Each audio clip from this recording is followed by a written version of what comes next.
پەرتوخانەی شەپۆلی دەنگی یەکێتی نابینایانی کوردستان هەولێر بەشێک لە کتێبی ستایشەکان نووسین و خوێندنەوەی ڕێبوار سیوەیلی ئامادەکردنی حسام جێبەجێکاری دەنگ ڕۆژگار شادی ڕێکەوتی 2/7/2011 دەستگای چاپ و پەخشی سەردەم 2011 ژمارەی لاپەڕا 164 لاپەڕە.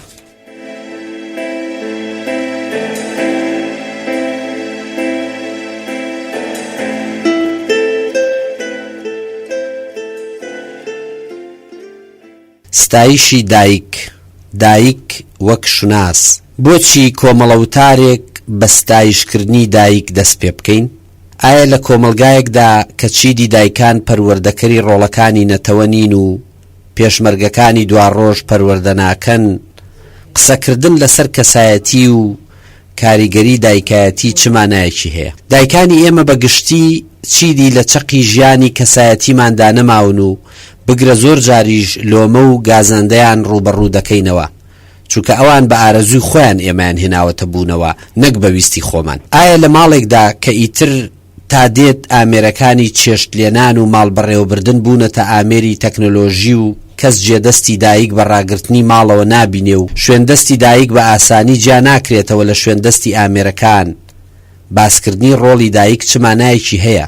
بە تایبەتی بۆ نەوەیەک کە ئیتر زۆر کەم دەکەوێتە ماڵەوە مەگەر بۆ خەوتن نەبێ. لە کتێبی فەنتازیای خواردندا نووسی بووم تا ئێستا هەموو کولتور و ئاینەکان لە چوارچێوەی ئامۆژگاریەکانی ئاینیانەدا پێگە و ڕێزی دایکیان دەستنیشان کردووە، وەلێ پێویستە ئێمە لە چوارچێوەی ئەزمموی مێژووی و ویژدانیدا پێگەی دایک دەستنیشان بکەین و بۆ یەک جاریش بووە باسی دایک لە پەیوەندی بە ناسنامەی خودی خۆمانەوە بهێنینە بەرباس، چونکە هەتا دێ لە ڕووی کولتوری و پێشکەوتنی شارستانیانەوە ئێمە لە دایکانمان دوور دەکەوینەوە. پێشکەوتنی شارستانیانە و چەکەکەی دەستی واتە تەکنۆلۆژیا لە شوێنێکدا دایکمانی کردوتە قوربانی. سەری دایک وەک کەسایەتی و وەک پێگەی دایکایەتی بە گولەی ئەو چەکەی ناوی تەکنۆلۆژیای مۆدێرنە و ئامانجەکەی بریتیە لە بە تەکنۆلۆژیکردنی مەتبەخ دەپەڕێندێ. دایک لە مێژووی ژیانی خۆیدا و لە زۆربەی کۆمەلگاکانی وەک کۆمەلگای ئێمەدا بەرگەی مێرد سالاری، بەرگەی ئەنفال و کوڕکوژران و سەنگبارانکردنی کچەکانی و سەدان نسکۆی دیکەی گرتووە، وەلێ دەبێ بە گومانەوە بڕوانینە بەرگەگرتنی ئەو بۆ کولتورێک کە دەیەوێ پێگەی ئەو جەستەی ئەو بە پەراوێز بخات و بە هیچ نرخێکیش بۆ ئەزمون و مەهارەت و تواناییەکانی دانانێ. دایک لەو کۆمەلگایانەدا کە دەبنە مشەخۆر بەسەر بەرهەمەکانی مۆدێرنیتەوە و بۆ خۆیان خاوەنی کولتورێکی دەوڵەمەند نین، بەرەو فرامۆشکردن و لە بیرچوونەوە دەچێ. لەو کۆمەلگایانەدا دایک شوناسی پەروەردەکار، ڕاگر و کۆڵەکەی ماڵ و ئاوەدانکەرەوە و ڕووناچی ماڵی لێدەسەنرێتەوە و هێواش هێواش لەگەڵ تەسلیمبوونی جەستەی ئەودا بە پیری وەک مرۆڤێکی بێدەسەڵات زیایە و پەراوێزی تەماشای دەکرێ و لێرەشەوە ڕۆحیشی دەبێتە قوربانی. لە ژیانێکدا کە ئێمەیەک نەمابێ و منێکی خۆپەرستی نەزان و لوت بەرز و نامۆ بە ژیانی هاوبەش و یادەوەری مێژوویی خۆی لە ئاست ئەوانی تردا هەڵاوسێنێ، بێگومان دایک چوەک پێگە و چوەک کەسایەتی دەکەوێتە پەراوێزەوە. بەڵام ئەمڕۆکە مەسەلەی شوناس و تایبەتمەندیەتی کەسایەتی ئێمە و ئەو خەسڵەتانەی دەمانەوێت لە ڕێگەی ناسینیانەوە خودێتی خۆمان بناسینەوە لە سەنتەری بوونماندایە. بۆیە ئێمە چۆن ناتوانین دەست لەو ناچاریە هەڵبگرین کە بریتیە لە ناسینی خۆمان، ئاواژ ناتوانین دەست لە پەیوەندی خۆمان بەو کەسەوە هەڵبگرین کە ئێمەی هێناوەتە جیهانەوە و ئێمەی بەبوونەوە گرێداوە. لە کتێبی نەتەوە و حەکایەتیشدا نووسی بووم دایک و ئاو هەر تەنیا لە سەرچاوەی بوونەوە نزیک نین، بەڵکو خۆیان سەرچاوەن بۆ بوون. هەروەک چۆن ناتوانین بیر لە سروشت بکەینەوە بەبێ ئاو، ئاواش بیرکردنەوە لە بوون و لە ژیان بەبێ بیرکردنەوە لە دایک مەحاڵە. بۆیە بەستایشکردنی ئەو دەست پێەکەین کە کە توانی بەسەر ئازارەکانیدا زاڵ بێت و ئێمە بە دنیا بێنێ تا لە مانای بوون و خۆناسین و بەرپرسیاری تێبگەین. سوپاس و ستایشی کەسێ دەکەین کە لە پێناوی ئاشناکردنمان بە ڕووناچی جیهان و ڕزگار بوونمان لە تاریکایی و بێدەسەڵاتی ناو ئەشکەوتی جەستا خۆی خستە مەترسیەوە و بەمەش نمونەی جوانترین لێبوردەی و ڕۆحی قوربانیدانی فێر کردین. تەمەنی درێژ و ئاسوودەیی بۆ کەسێ کە بەهێنانە دنیای ئێمە تەمەنی لە کورتیدا و گەنجایەتی خۆی پێشکەش کردین و ئەگەر ئێستەش مابێ ئەوە بوونی ئێمە لەبەر چاویدا مایی حەسانەوەیەتی و درودیش بۆ ڕۆحێ کە ئیتر لە ناوماندا نەماوە و دەزانین تا مرد بۆ ئێمە ژیا.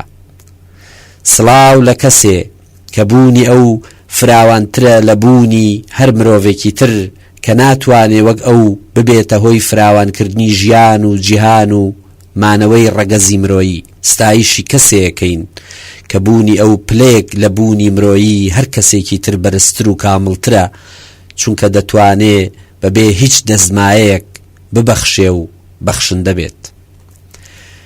لە ژیانی تایبەتیماندا پێش دایک هیچ هێز و لایەنێکی دیکەم بەبیر نایەت بۆ ستایشکردن. ئەو کەسەی بیەوێ لە خودی خۆی تێبگات و بزانێت چۆن بەم دۆخی کەسایەتیە گەیشتووە کە ئێستا هەیەی پێویستە بوونی خۆی نەک لە جیهان و کۆمەلگادا بهێنێتەوە پێشچاو بەڵکو لە سکی دایکیدا خۆی ببینێ کاتێکە ئەم بەشێ بوو لە ئەو لە دایک کە هەر پێش لە دایک بوونەکەی هەموو شتێکی پێبەخشی بوو. دنیای خۆی، ژیانی خۆی، کاتی خۆی، خۆشەویستی خۆی بە بێبەرامبەر لەگەڵدا بەش کردبوو. بەم جۆرەش بیرکردنەوەی ئێمە لە خودی خۆمان سێ قۆناغی هەیە. قۆناغی سێیەم ئەوەیانە کە بۆ خۆمان لە بیرمانە و پەیوەستە بە یادەوەری تایبەتیمانەوە. ئەمەش لەو ساتەوەختەوە دەگرێتەوە کە تیایدا دەستمان کرد بە تۆمارکردنی ئەزمونە شەخسی و تایبەتیەکان و خۆمانمان لە بیرە. ئەوەی لەم قۆناغە لە بیرمانە کۆمەڵێشتی پارچە پارچە، کۆمەڵێ ئانوسات و وێزگەیە کە تەنیا بە پێکەوە بەستنەوەیان بە شێوەیەک کە بۆ خۆمان و خەڵکی لێمان تێبگەن مانایەکیان هەیە. ئەمە هەموو خۆمان نین. مانای خود تەنیا لە یەک ڕوانگەوە تەواو نابێت و کەسایەتی ئێمە هەر ئەوە ناگرێتەوە کە بۆ خۆمان بە پسڕپسڕی لە بیرمانە. قۆناغی دووەم ئەوەیانە کە لە بیر و یادەوەری ئەوانی تردا ماوینەتەوە و هەر یەکە بە پێی وردی و گرنگی پێدانی تایبەت بەخۆی شتێکی لەسەر تۆمار کردوین. هەندێک گریانەکانمان و هەندێکی تر پێکەنین و کەسانی قسەکانی مناڵی و کەسانی تری شەڕانیەتەکەمانی بۆ تۆمار کردوین. هەرچەندە لە پاشاندا ئەو شتانەشمان بەدڵ نەبێت کە ئەوانی تر لەبارەی خۆمانە و بۆمانی دەجێڕنەوە و لەگەڵ کەسایەتی ئێستاشماندا نەگونجێت کەچی هێشتا ناتوانین ئەو بەشە لە خۆمان لە بیرەوەری ئەواندا بسڕینەوە. ئەو بەشە لە ئێمە هی ئەوانی ترە، بردویانە بۆ خۆیان و هەر کات بیانوێ بە باش و بە خراپ لێوەی تەماشامانەکەن. بەڵام دیسانەوە ئەمەش هەموو ئێمە نین. ئێمە لەوە فراوانترین کە ئەوانی تر بتوانن یان توانی بێتیان لەو تێبینیانەدا لەو نیگایەنەدا کە ئێمەیان لێوە بینیوە پێناسەمان بکەن. لە قۆناغی یەکەمدایە کە ئێمە پێش هەبوونمان، پێش هاتنە دنیاوە، پێش ئەوەی جەستەمان ببێتە جەستەیەکی کۆمەڵایەتی لە دنیای دایکدا هەین و هەر لەوێوەش پەیدا دەبین. نیگای دایک تاقە نیگایەک و هەستی دایک تاکە هەستێکە. ئێمە لە هەمەچێتی بوونی خۆماندا دەبینێ و هەست پێەکە. تەنیا ئەوە دەتوانێ یەکەم پەیدا بوونەکانمان، یەکەم جوڵەمان و یەکەم سوڕان و ترپەکانی دڵمان هەست پێ بکات و تۆماریان بکات. بەبێ بیرەوەریەکانی ئەو وێناکردنی کەسایەتی و پێکهاتەی گشتی شوناسمان بێمانایە. تەنیا ئەوە خودی ئێمە لە سەرجەمیەتی و بێکۆتایی خۆیدا دەبینێ بەبێ ئەوەی کورتمان بکاتەوە یان بچووکمان بکاتەوە لە ساتەوەختێک و لە چوارچێوەی نیگایەکدا قەتیسمان بکات. ئێمە لە بیرەوەریەکانی دایکماندا هەم پێش لە دایک بوون، هەم لە کاتی لە دایک بوون و هەم لە دوای مردنیشمان ئامادەیمان هەیە. ئێمە تەنیا لە نیگای ئەودا وەک سەرجەمێک و گشتێک دەبینرێین و تەنیا لە ڕوانگەی ئەویشەوە تا بێکۆتا و ئەبەدیەت هەین. ئەگەر چی بۆ ئەو ئازاری زۆرمان هێنا، بەڵام چێژێکیشین لە دنیای ئەودا کۆتاییمان نایەت. نازانم داهاتووی دایک لە کۆمەلگای ئێمەدا سەبارەت بە دروستبوونی خودێتی و ناسنامەی تایبەتیمان بۆ کوێ چێ، بەڵام من ئێستا دایکانی خۆمان بە ئاسوودەیی نابینم. لە بەرامبەر ئەوەشدا ناسنامەی خۆمانم بە شێوەیەکی پەرتەوازە و شێوا و بریندار دێتە پێشچاو کە لە توپەتبوون و ئاوارەیی بەردەوام، لە خوونامۆبوون و نائومێدی چارەنووسێتی. ئێمە لە دنیایشی لە توپەتبوودا دەژین کە نەک هەرتەنیا ئەوەی لە یادەوەری خۆمان و ئەوانی تردا هەیە بەز نییە بۆ دروستکردنەوەی ناسنامەی خودی تاکە کەس، بەڵکو بۆ تەواوکردنی ئەو ناسنامەیە پێویستیکی قوڵمان بە گوێگرتن لە دایک هەیە تا سەرەتای سەرەتاکانمان بیرخاتەوە، تا لەم تەنگژە ڕۆحی و معنەوی ڕزگارمان بکات و تاکو پێمان بڵێ ئایا ئێمە بەرهەمی ڕێکەوتێکین یان هی خۆشەویستی. ئەگەر بەرهەمی ڕێکەوتین دەکرا هەر فۆرمێکی ترمان هەبێ جگە لەو فۆرمەی ئێستا هەمانە و ئیتر پێویستی ناکرد بە دەست شێوان و پارچە پارچەبوونی شوناس و بێشوناسیەوە بناڵێنین. ئەو کاتە ژیان لە شێوەی بۆقێکدا ئاسوودەتر بوو. ئەگەر بەرهەمی خۆشەویستیشین، بۆچی ئاوا لە دەروون و ناخەوە نائاسوودەین و دووچاری هەلا هەلا بوونی ڕۆحمان بووین؟ با ستایشی کەسێ بکەین کە ناکۆتای لە خۆیدا هەڵگرتووە و دەتوانێت تا بێبڕانەوە میهرەبان بێت و میهرەبانیش ئەو پێویستی ڕۆحیەیە کە ئێستای دۆخی جیهان و مرۆڤ بوون پێویستی پێێتی. مەگەر جیهان و مرۆڤ بیانوێ دەست لە ڕۆحی خۆیان هەڵگرن و تا بێکۆتا لە بەتاڵایی و دەربەدەریدا بمێننەوە. ستایشی سروشت لە ئێستادا تاقە شوێنێک کە لە ئامادەنەبوون و نادیاری مرۆڤدا ئاوەدان بێت سروشتە، چونکە لەو شوێنەی مرۆڤی لێبێت سروشت بە ئاسانی دەستدرێژی دەکرێتە سەر. سروشت لەبەر ئەو مەترسیانەی ڕوبەڕوویان بۆتەوە شایەنی ستایشکردنە.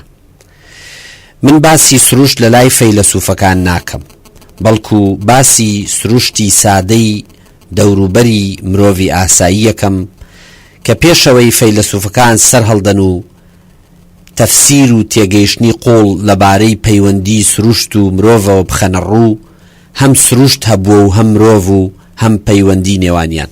بەڵام ئێستا لە ژیانی مرۆڤی کۆمەلگایەکی وەک ئەوەی ئێمەدا دەکرێت بپرسین ئێمە چ پەیوەندێکمان بە سروشتەوە ماوە؟ یان چی لە ژیانی ئێمەدا سروشتیە؟ ڕۆژگارێک ئێمە لە باوەشی سروشت و سەرمەست بووین بە دیمەن و فۆرمە سروشتیەکان. ڕۆژگارێ سروشت بە ئەندازەیەک کاریگەری لەسەر ژیانی ئێمە هەبوو کە ڕەنگانەوەکانی لە هەموو لایەنەکانی ژیانماندا دەبینرا. گەڕیدە و مرۆڤناسە بیانیەکان ئێمەیان بە سروشتی ترین نەتەوەی ئەم ناوچەیە ناوزەت کردووە و ئێمەش لە داهێنان و پرۆسەی کەلتورسازی خۆماندا هاوتەریب لەگەڵ سروشتی سروشت خۆیدا ئەوەندە کارامەی و سەلیقەمان نواندبوو کە جێی سەرسوڕمانە. تۆ وەرە و بیهێنەرەوە پێشچاو کە چۆن خەیاڵی سروشتیانەی ئێمە توانیوێتی لە شوڵی داربی و قامیش و زەل، دەفر و نانەشانە و قوڵینە و قرتاڵە و سەبەتە و تەیمان و شەپقە و لانک و لەیلوکی منداڵان دروست بکات. لە پەلی درەختی چەند لادا دەستی درێژکراوەی خۆی بینیوە و شەن و دوولیشی دروست کردووە و بەهۆیانەوە لە هاویندا کای بەباداوە و لە زستاندا گەڵای لە درەختان هێناوەتە خوارەوە تا بیکاتە بەر ئاژەڵان. من سەرمە سوڕمێ چۆن ئەم خەیاڵە سروشتیە توانیوێتی بگاتە ئەوەی جۆرەکانی قوڕ لێکتر جیا بکاتەوە و لە ناویاندا قوڕی سوور هەڵبژێرێ و بە تێکەڵکردنی لەگەڵ مووی ئاژەڵ و کا جوانترین و مەحکەمترین دیوار و خان و دروست بکات بەبێ ئەوەی بچووکترین دانایی ئەندازیاری بزانێ جگەلەوەی لە ئەندازەی سروشت خۆیەوە فێری بووە. هەڵپەڕین و مۆسیقای ئێمە پڕن لە سروشت و ئیقاع و دەنگەکانی، هەروەک چۆن گۆرانی و ئاواز و لاواننەوەکانی مردوو بەڕێکردن و سەماکانی مناڵبوون ڕیتمی سروشتیان لێدەبارێ. لەگەڵ ئەوەشدا ئەمڕۆ لە جیاتی هەڵپەڕین قاچمان تێکداڵێ و لە جیاتی پێکەنین بەدەم منداڵبوونێکەوە ناسۆر دامان دەگرێ.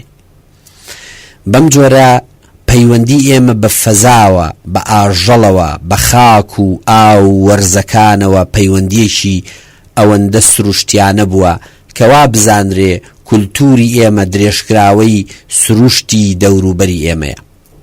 کەپر و ماڵ و فەزای ژیان، خواردن و جوڵەمان گشتیان بە گونجان لەگەڵ سروشتدا مەیسەر بوون، شتێکە لە ئێستادا دەگمەن و نەشیاوە.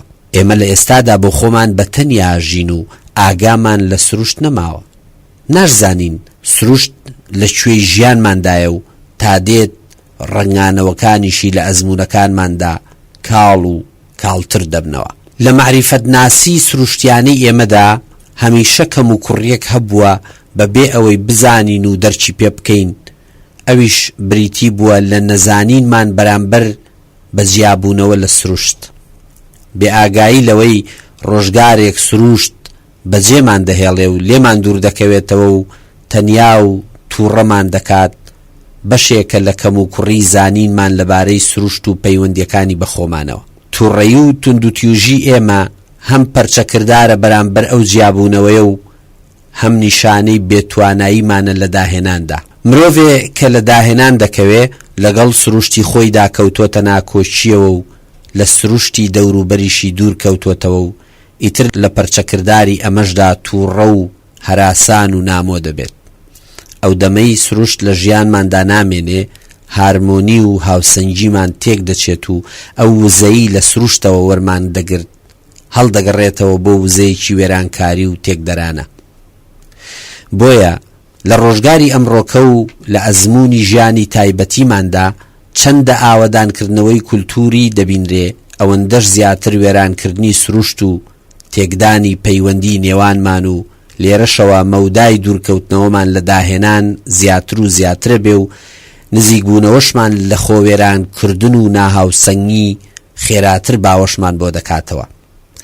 ئێمە تا دێت دەچینە جیهانێکەوە کە لە ڕووی کاتەوە پێشکەوتوترە لەو ژیانە میراتیەی کە هێشتا لە سروشت ژیانە ببووینەوە، بەڵام لە ڕووی معنەویەوە هەژارترین و پێدەچێت هێنانەوەی ڕەهەندە ڕۆحی و معنەویەکەمان بۆ ناو ئەم ژیان و ئەزمونەی ئێستا کە زۆر دژی بەهاکانی سروشت و ڕۆحە ئەستەم بێت.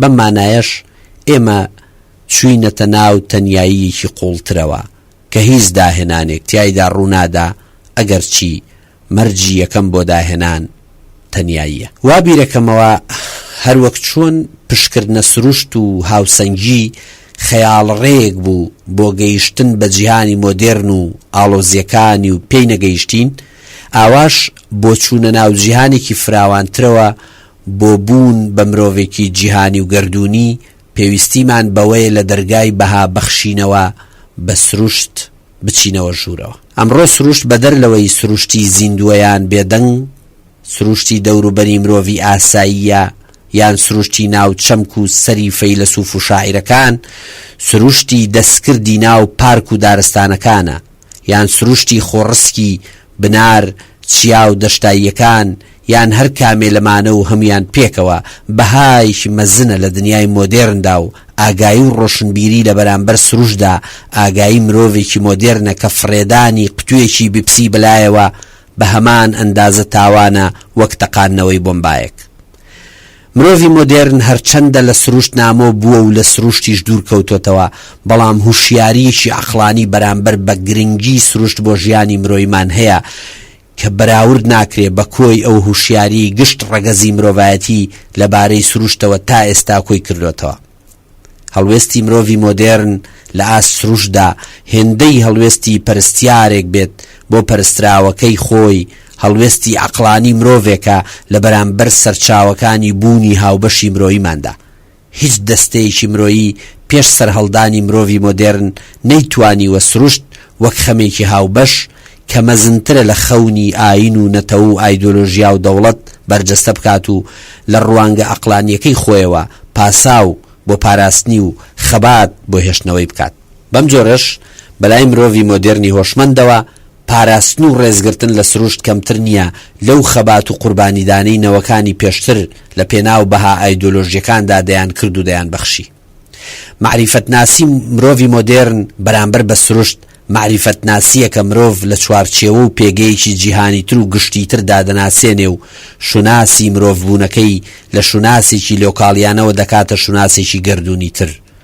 بێگومان مەبەستی من ئەوە نییە کە بڵێم خەباتکردن بۆ سروشت جێگرەوەی خەباتکردنە لە پێناوی بەها سیاسیەکان و نەتەوە و نایەکسانی و نادادوەریەکان، چونکە هەمان ئەو هۆکارانەی لە پشت خەباتی نەتەوایەتی و لە پشت هێشتنەوەی ناعەدالەتیەوەن هەمان هۆکار و سەرچاوەشن بۆ زوڵم و ستەم بەرامبەر بە سروشتیش. بەڵکو مەبەستمە بڵێم خەباتکردن بۆ سروشتیش خەباتێکی سیاسیانەیە و بەهایەکی بەرزی هەیە سەبارەت بە شوناسی مرۆیمان.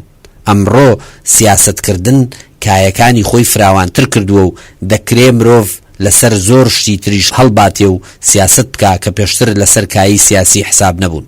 بۆیە پێویستە ئەم جارەیان لە جیاتی دۆزینەوەی ڕەگوڕیشە سیاسی و مێژووی و کەلتوریەکانمان بۆ ڕەگوڕیشەی سروشتیانەی خۆمان بگەڕین و سروشتیش بکەینە بەشێکی گرنگ لە خەباتی سیاسیماندا.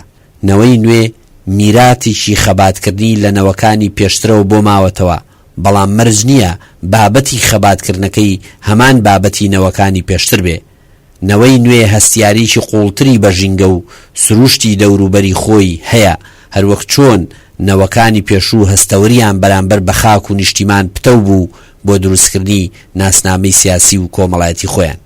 ئەمڕۆ بۆ نەوەی نوێ ئاسانترە و پەسەندکراوتریشە ئەجێندا سیاسیەکەی پڕ بێ لە چەمک و زاراوەکانی وەک ژینگە پارێزی، سنووردانان بۆ کۆمپانیا و کارگە ژینگە پیسکەرەکان، دەستگرتن بە سوتەمەنی و وزەوە، دروستکردنی زۆنی پاچی هەوا، قەدەغەکردنی ئۆتۆمبیلی هەوا پیسکەر، بەرهەمهێنانەوەی زبڵ و خاشاک بۆ شتی بەسوود، بەکارهێنانەوەی شوشە و قوتوو، زۆرکردنی ناوچەی سەوز لە شارەکاندا، جگەرەنە کێشان و بەفیڕۆنەدانی ئاو و کەمکردنەوەی توندوتیژی لە دژی ڕووەک و دار و درەخت و ئاژەڵان و سەدان شتی تری لەم جۆرە کە هەمویان مەسەلەی هەستیارانەی سیاسی و کۆمەڵایەتی و مرۆیی ئەمڕۆن و لە ئاستی جیهاندا و لە کایی سیاسیدا قسەی جدیان لەبارەوە دەکرێت.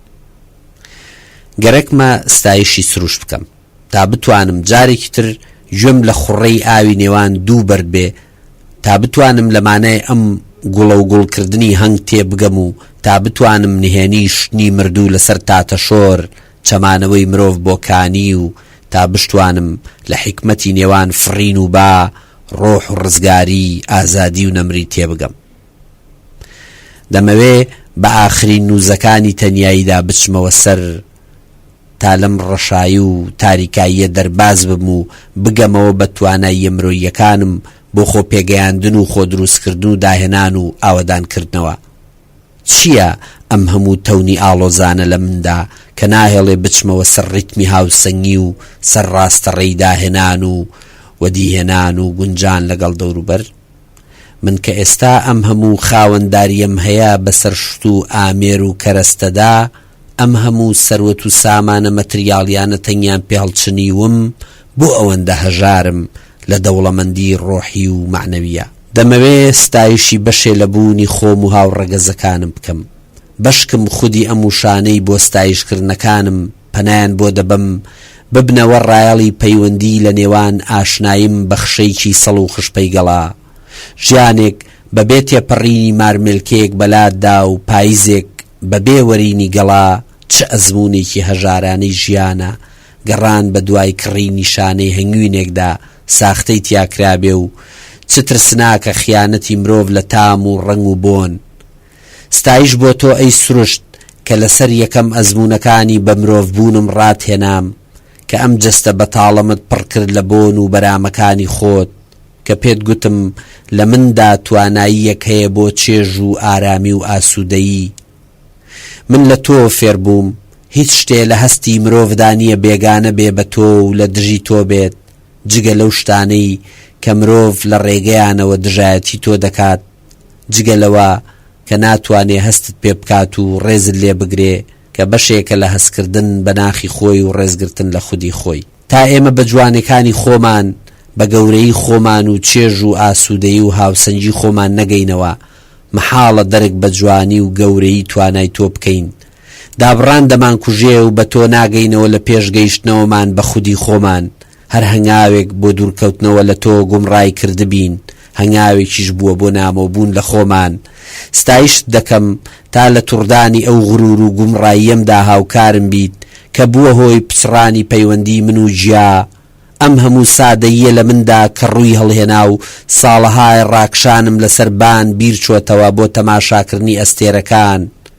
دەمەوێت جارێکی تر بە بۆنی فەقیانەکەی دایکمدا بۆنی پیرۆزی مەڕ بناسمەوە. لە نێوان دوو بەردی کانی ژناندا سابوونێک بدۆزمەوە بۆنی مێینەیی گرتبێ، لەگەڵ خەیاڵە ئاش ببمەوە. ستایش و هەزار ستایش بۆ تۆ ئەی سروشت، لە مێژە من بە بۆنی پنگەڵەدا نەچوومەوە کەنار چەم. مانگم نەبینیوە لە باوەشی کانیدا. ستایش لە تۆ لە خۆت لە جوانیت کە ڕنگانەوەی جوانیکی ترە و تەمەنی کورتمان بڕناکات بۆ دەرکردنی بێکۆتاییەکانی، هەروەک چۆن بە بۆنی ڕیحانەدا دەچینەوە بۆ منداڵی، بەڵام ئەفسوس چیتر منداڵ نابینەوە. ستایشی گەردوون. ئێمەی مرۆڤ بەشێکی کەم لەو جیهانەی کە هەیە و تیایدا دەژین و ئەزمموی دەکەین هەست پێەکەین و بۆی هەیە بەڕاست و درۆ دەرچی بکەین. چ جایی هەستکردن و تێگەیشتن لە کۆی گەردوون کە ئێمە تیایدا کۆڵین. گەردوون پانتاییەکی بربڵاوتر و ناسروشتیتر و نامەتریاڵیتری بوونە کە کۆی سروشت بە سروشتی بینرا و نەبینراوەوە، بە دەوروبەری ئەزمون کرا و پێشبینی کراوەوە، بە مێژوەکەی و ئەوەی زانست لەبارەیەوە دەیڵێ و ئاشکرای کردووە دەگرێتە خۆی. بۆیە مرۆڤ لەو ژیانە کورتەی کە دەژی نەک کاتی نابێت خۆی تەرخان بکا بۆ ناسینی گەردوون، بەڵکو بەشێکی زۆر کەمیش لە سروشتی مەتریاڵی و بینراویش وەک چینەکانی زەوی، پێکاتەی ڕووەکان، کشان و چوونەوەیکی دەریاکان، سروشتی ئاژەڵان و گیانداران و هەزاران دیاردەی تری دنیای دەوروبەری خۆی دەناسێ و لیان تێگا. لە ناو ئەو پێکاتە چڕەی جیهانی مەتریالیشدا زۆر کەم و هەژارانە لە خۆی تێگا کە جیهانێکی بچکۆلەیە لە ناو سروشت و ئەمانیش بەشێکی زۆر بچکۆلەی گەردوونن. لەبەر ئەوە گەردوون لە دنیای ئێمەدا زۆر کەم وێناکرا و بیری لێکراوەتەوە، مەگەر تەنیا لە لای شاعیران و عاریفەکان نەبێ کە باسییان لە چەرخی گەردوون کردووە کە چۆن بوونی مرۆڤ لە میانەی تێپەڕینی کاتدا بە پێچەوانەی ویستی خۆیەوە دەهاڕێ و لە ناوی دەبات. چەرخی گەردوون، چەرخی چەپگەرد و چەرخی زەمانە هەمویان لەو تێگەیشتنە ناکامیەوە هاتوون کە مرۆڤ لە ڕێگەیەوە وێنای گەردوونی کردووە. مرۆڤ لەم ناوچەیەدا بزاوی گەردوون بە چەرخێکی چەپگەرد و پێچەوانەی حەزی مرۆڤ لێک دەداتەوە و گریمانەی ئەوە دەکا ئەگەر دەستی بگەیشتایەتە گەردوون وای دەکردووە ئاچوو. ئەمەش ئاشکرایە کە ئێمە پەیوەندیشی باشمان لەگەڵ گەردووندا دروست نەکردووە. لێرەوە پێویستە ستایشی گەردوون بکەین و لەگەڵیدا ئاش بینەوە. لە ڕاستیدا گەردوون زۆر گەورەترە لە ئەزمموی تایبەتی مرۆڤ لە ناو جیهاندا. تێگەیشتنیش لە گەردوون بەهۆی هەستەکانەوە کە تاکە هۆکاری بەدەستێنانی زانیارین لە میانەی ئەزممونەکانماندا هەمیشە کورتی هێناوە. ئەم ئامرازە کورتتەمەن و گۆڕاوانەی ئێمە ناتوانن لە بوونی گەردوون کە بەشێکی زۆری بۆ ئێمە شاراوەیە تێبگەن. بۆیە داوەریکردنی تایبەتی تاکە کەس لەسەر گەردوون و جێگەی گومانە و بۆ داوەریکردن لەبارەی گەردوونەوە پێویستیمان بە عەقڵێکی شاعیرانی فەلسەفی هەیە. تێگەیشتن لە یاسای گەردوون لە عەقڵێک کە گەردوون بەڕێوە دەبات و یاسای ڕاگرتنی ئاسمان و ئەستێرە و بۆشایی و هەسارەکانی داناوە بەهۆی عەقڵی سنوورداری مرۆییەوە لە کورتی داوە. بۆیە فەیلسوفان و خوداناسانی وەک ئاگۆستینی قەدیس و تۆماسی ئەکوینی گوتویانە مرۆڤ نابێت بە دوای دۆزینەوەی یاسای گەردووندا بگەڕێ، چونکە ئەمە یاسایەک نییە ڕاگەیەنرابێت. ئەو بووەی یاساکەی داناوە بوونی خۆی دەکەوێتە پێش بوونی هەر شتێکی ترەوە، بۆیە نابێ یاسایەک هەبێ ڕاگەیەنرابێ، چونکە ئەگەر وابێ دەبێ بوونەوەرانێکیش هەبوو بن تا یاساکەیان پێ ڕاگەیەنرابێت. بەڵام ئەرچی هەر بوونەوەرێکی هۆشمەند و ژیرە کە ئەو یاسایی بە بەرزە یاسا یان عەقڵی یەزدان ناو دەبرێ، وەکو یاسایەکی هەمیشەی و نەگۆڕ پەسند بکات و باوەڕی پێبێنێ. تۆماس لەمەوە ئەو ئەنجامە بەدەست دەهێنێ کە بڵێ یاسای هەمیشەیی بریتیە لەو ئەقڵەی وا لە زەینی یەزداندا کە فەرمانڕەوایەتی بەسەر گەردون و جیهاندا دەکات و گەردون بەڕێوە دەبات. ئەمەش ئەوە دەگەیەنێ کە عەقڵی یەزدان سروشتێکی یاسایی هەیە، چونکە ڕنگدانەوەی ئەو ئەقڵە لە یاساکانی گەردون و سروشدا دەبینرێت و مرۆڤیش دەتوانێت بەهۆی عەقڵی خۆیەوە لە بەشێکی ئەو یاسایانە تێبگات یان هیچ نەبێ نزیک بکەوێتەوە لە تێگەیشتن لێیان. بۆیە مرۆڤ تێدەگات یاخود تێناگات، یان یاسایەک هەیە لەلایەن یەزدانەوە گەردون بەڕێوە دەبات یان گەردون بە کامی خۆی هەڵدەسوڕێ، هیچ لەوە ناگۆڕێ بگوترێ گەردون هەیە و ئێمەش بەشێکین لە سیستەمی بەرینی گەردون. ئێمە پێکهێنەرێکی گرنگی ئەو بەشەین لە بوون کە تەنانەت خۆشمان ناتوانین بزانین دەکەوینە کوێی پانتاییەکەیە و پێگەی خۆمانمان لە ناویدا بۆ نادۆزرێتەوە. ئەگەر چی ئاسانە دۆزیرەوەی پێگەی کرمێک یان گیانەوەرێکی یەکخانە سەبارەت بە سوڕی ژیان، بەڵام دۆزینەوەی پێگەی مرۆڤ نە ئاسانە و نەباشیشە. لێگەڕێن تەنیا ئەوەندە بڵین کە پێگەی مرۆڤ کەمتر نییە لە پێگەی کرمێک و ئەمەش کەم نییە ئەگەر زانیمان کرمێک چەندە لە ناو سیستەمی ژینگەیی بووندا پێویستە. ئەوەش باشە کە کرم نازانێ پێگەی چەندەیە، دەنا غرور و حەز و ویستی بۆ داگیرکاری و پێگەخوازی لە هی مرۆڤ کەمتر نابوو.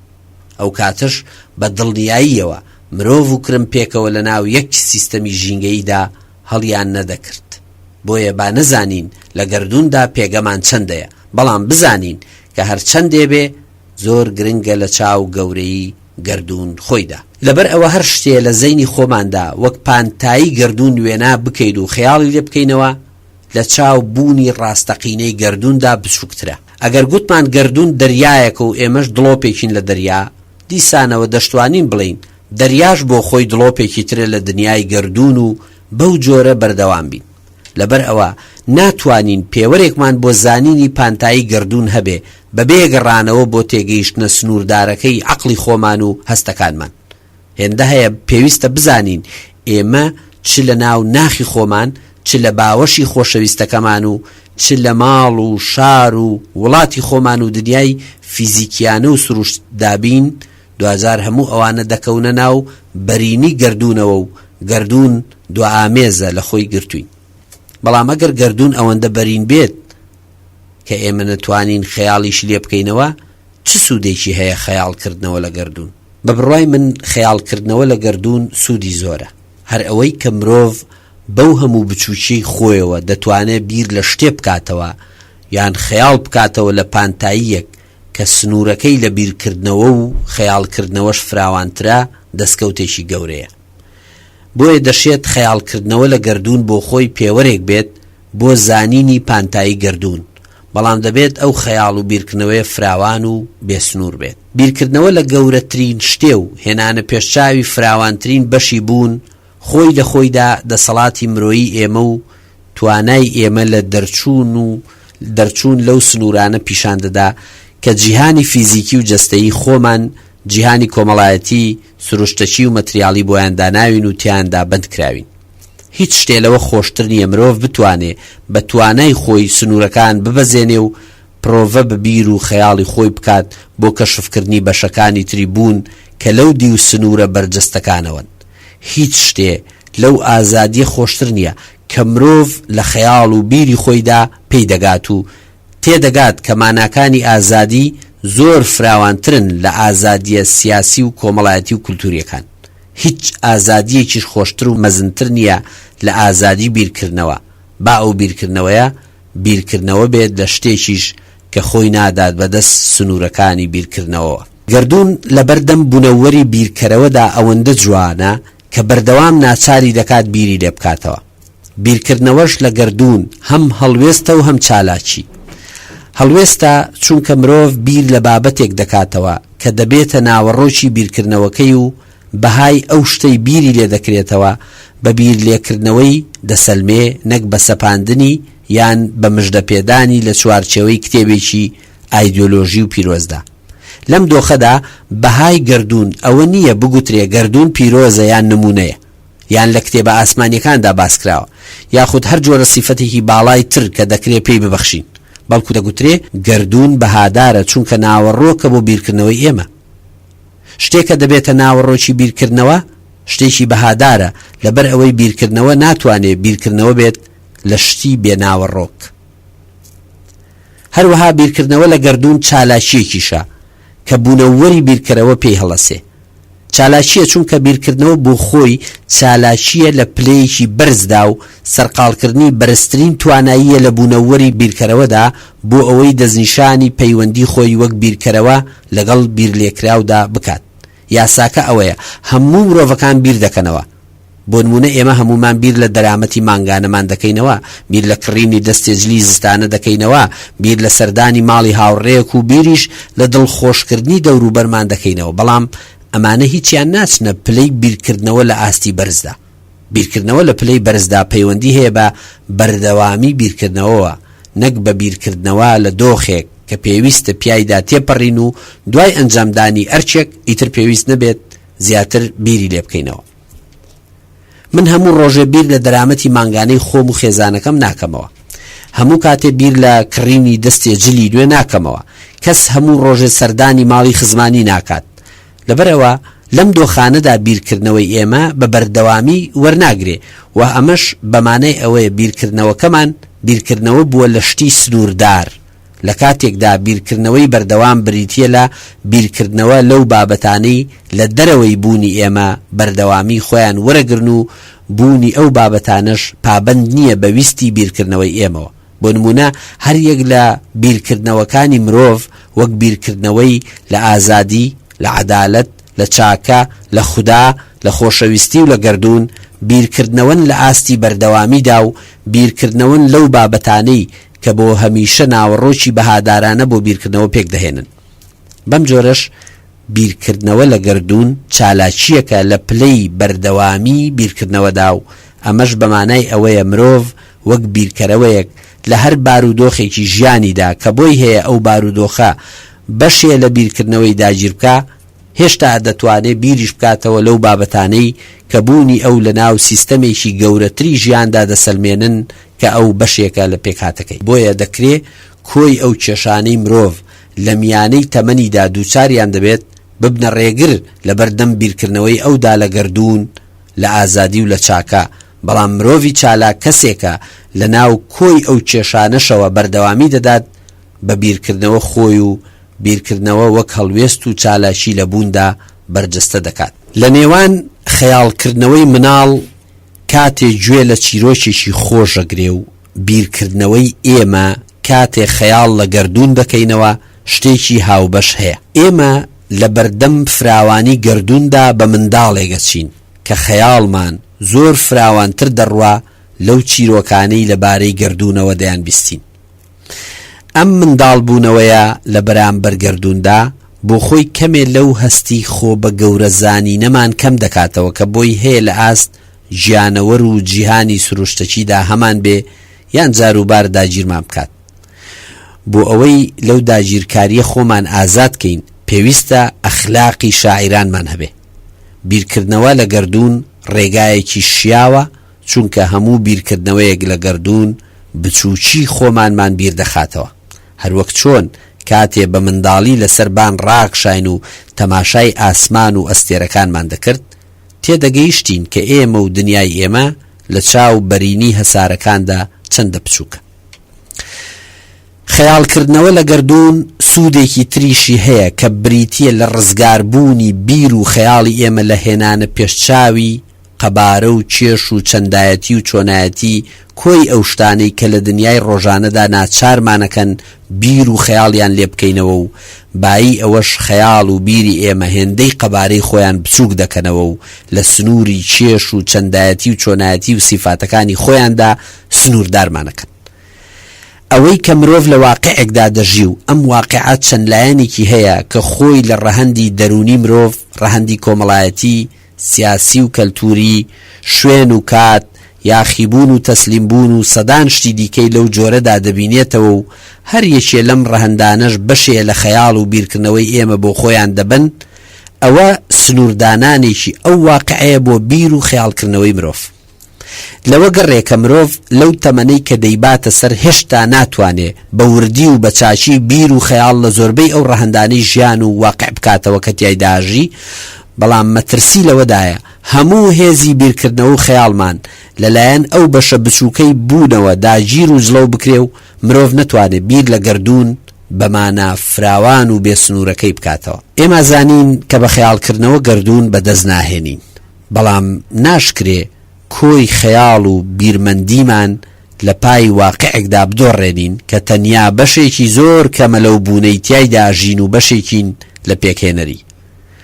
بۆ ئەوەی مرۆڤ خۆی لە خۆ بە گەورەزانی لە ئاست شتە بچووکەکانی تردا بۆ دەرکەوێ، پێویستە بیر و خەیاڵ لە گەورەترین شتێ بکاتەوە کە بۆی ئاشکرا ببێ بۆ خۆی ئەوەندەش گەورە نییە کە بیری لێ کردەوە.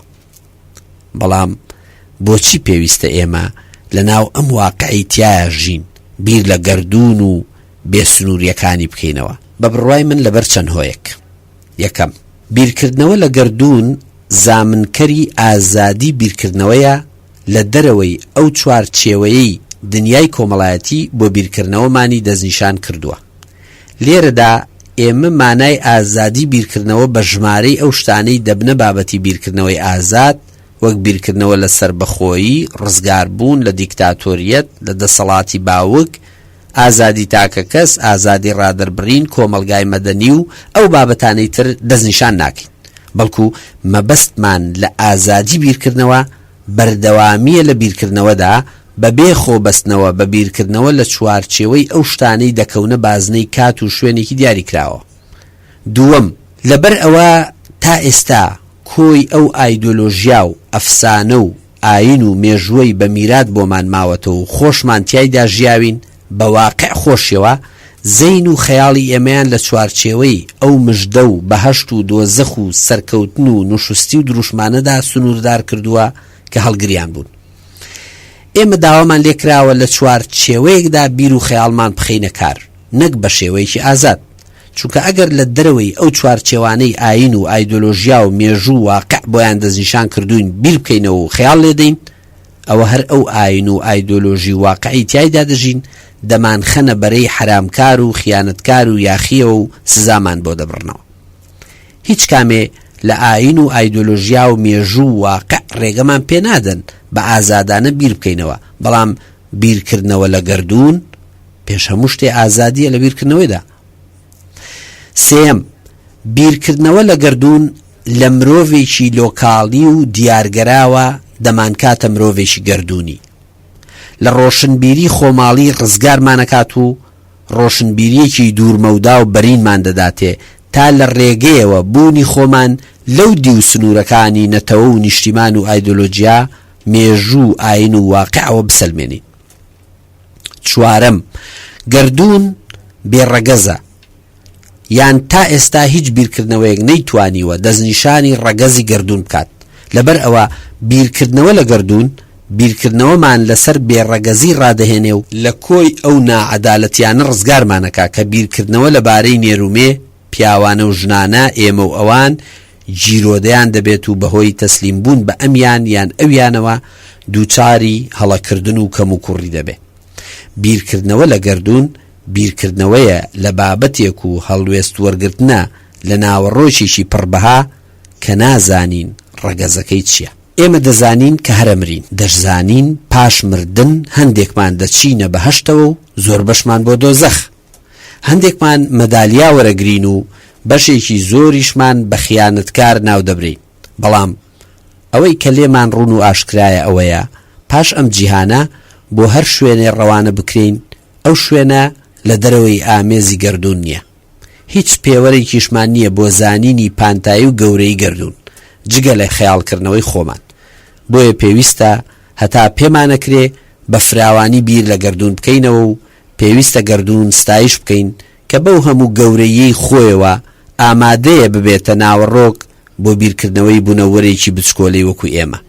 ستایشی گەردوونەکەم، چونکە ئەگەر ئەو نەبا کۆتاییەک دەبوو بۆ ئەوەی سنوور بۆ خەیاڵ و بیرکردنەوەکانی ئێمەدا بنێ و لە گرتنەبەری ڕێگای گەیشتن بە ئازادی ژێوانمان بکاتەوە. ستایشی ئاسمان. ئاسمان لە نێوان ستایش و بیرچوونەوەدا. ئاسمان شوێنێکی تایبەتی لە جیهانی ئێمەی مرۆڤدا هەیە. میلەتان و پێغەمبەران زۆریان تەماشای ئاسمان کردووە و ویستویانە چارەنووسی خۆیان و بەرەی مرۆڤایەتی لە پەیوەندی بە نیشانەکانی ئاسمانەوە تێبگەن. بەڵام ئێمە لەو دەمەی لەدایک دەبین ئاسمان ناناسین و ناتوانین بیبینین. ئاسمانی یەکەمی ناو نستی ئێمە پەردەی ڕەحمی دایکمان و پاشان کە لە دایکیش دەبین ئاسمانمان دەبێتە سەقفی ئەو ژوورەی یان ئەو نەخۆشخانەی تیایدا هاتووینەتە دنیاوە. لە دوای ئەوەش قۆناغی لەسەر پشتڕاکشانی مناڵیمان دەست پێکا بەبێ ئەوەی بزانین ئاسمان چییە. ئەگەرچی هەمیشە باشترین شێوە بۆ کەشفکردنی ئاسمان ئەوەیە لەسەر گازی پشت ڕاکشێت و لەو شیناییە ورد بیتەوە کە هەرگیز کۆتاییەکەی زانرا و بینراو نییە.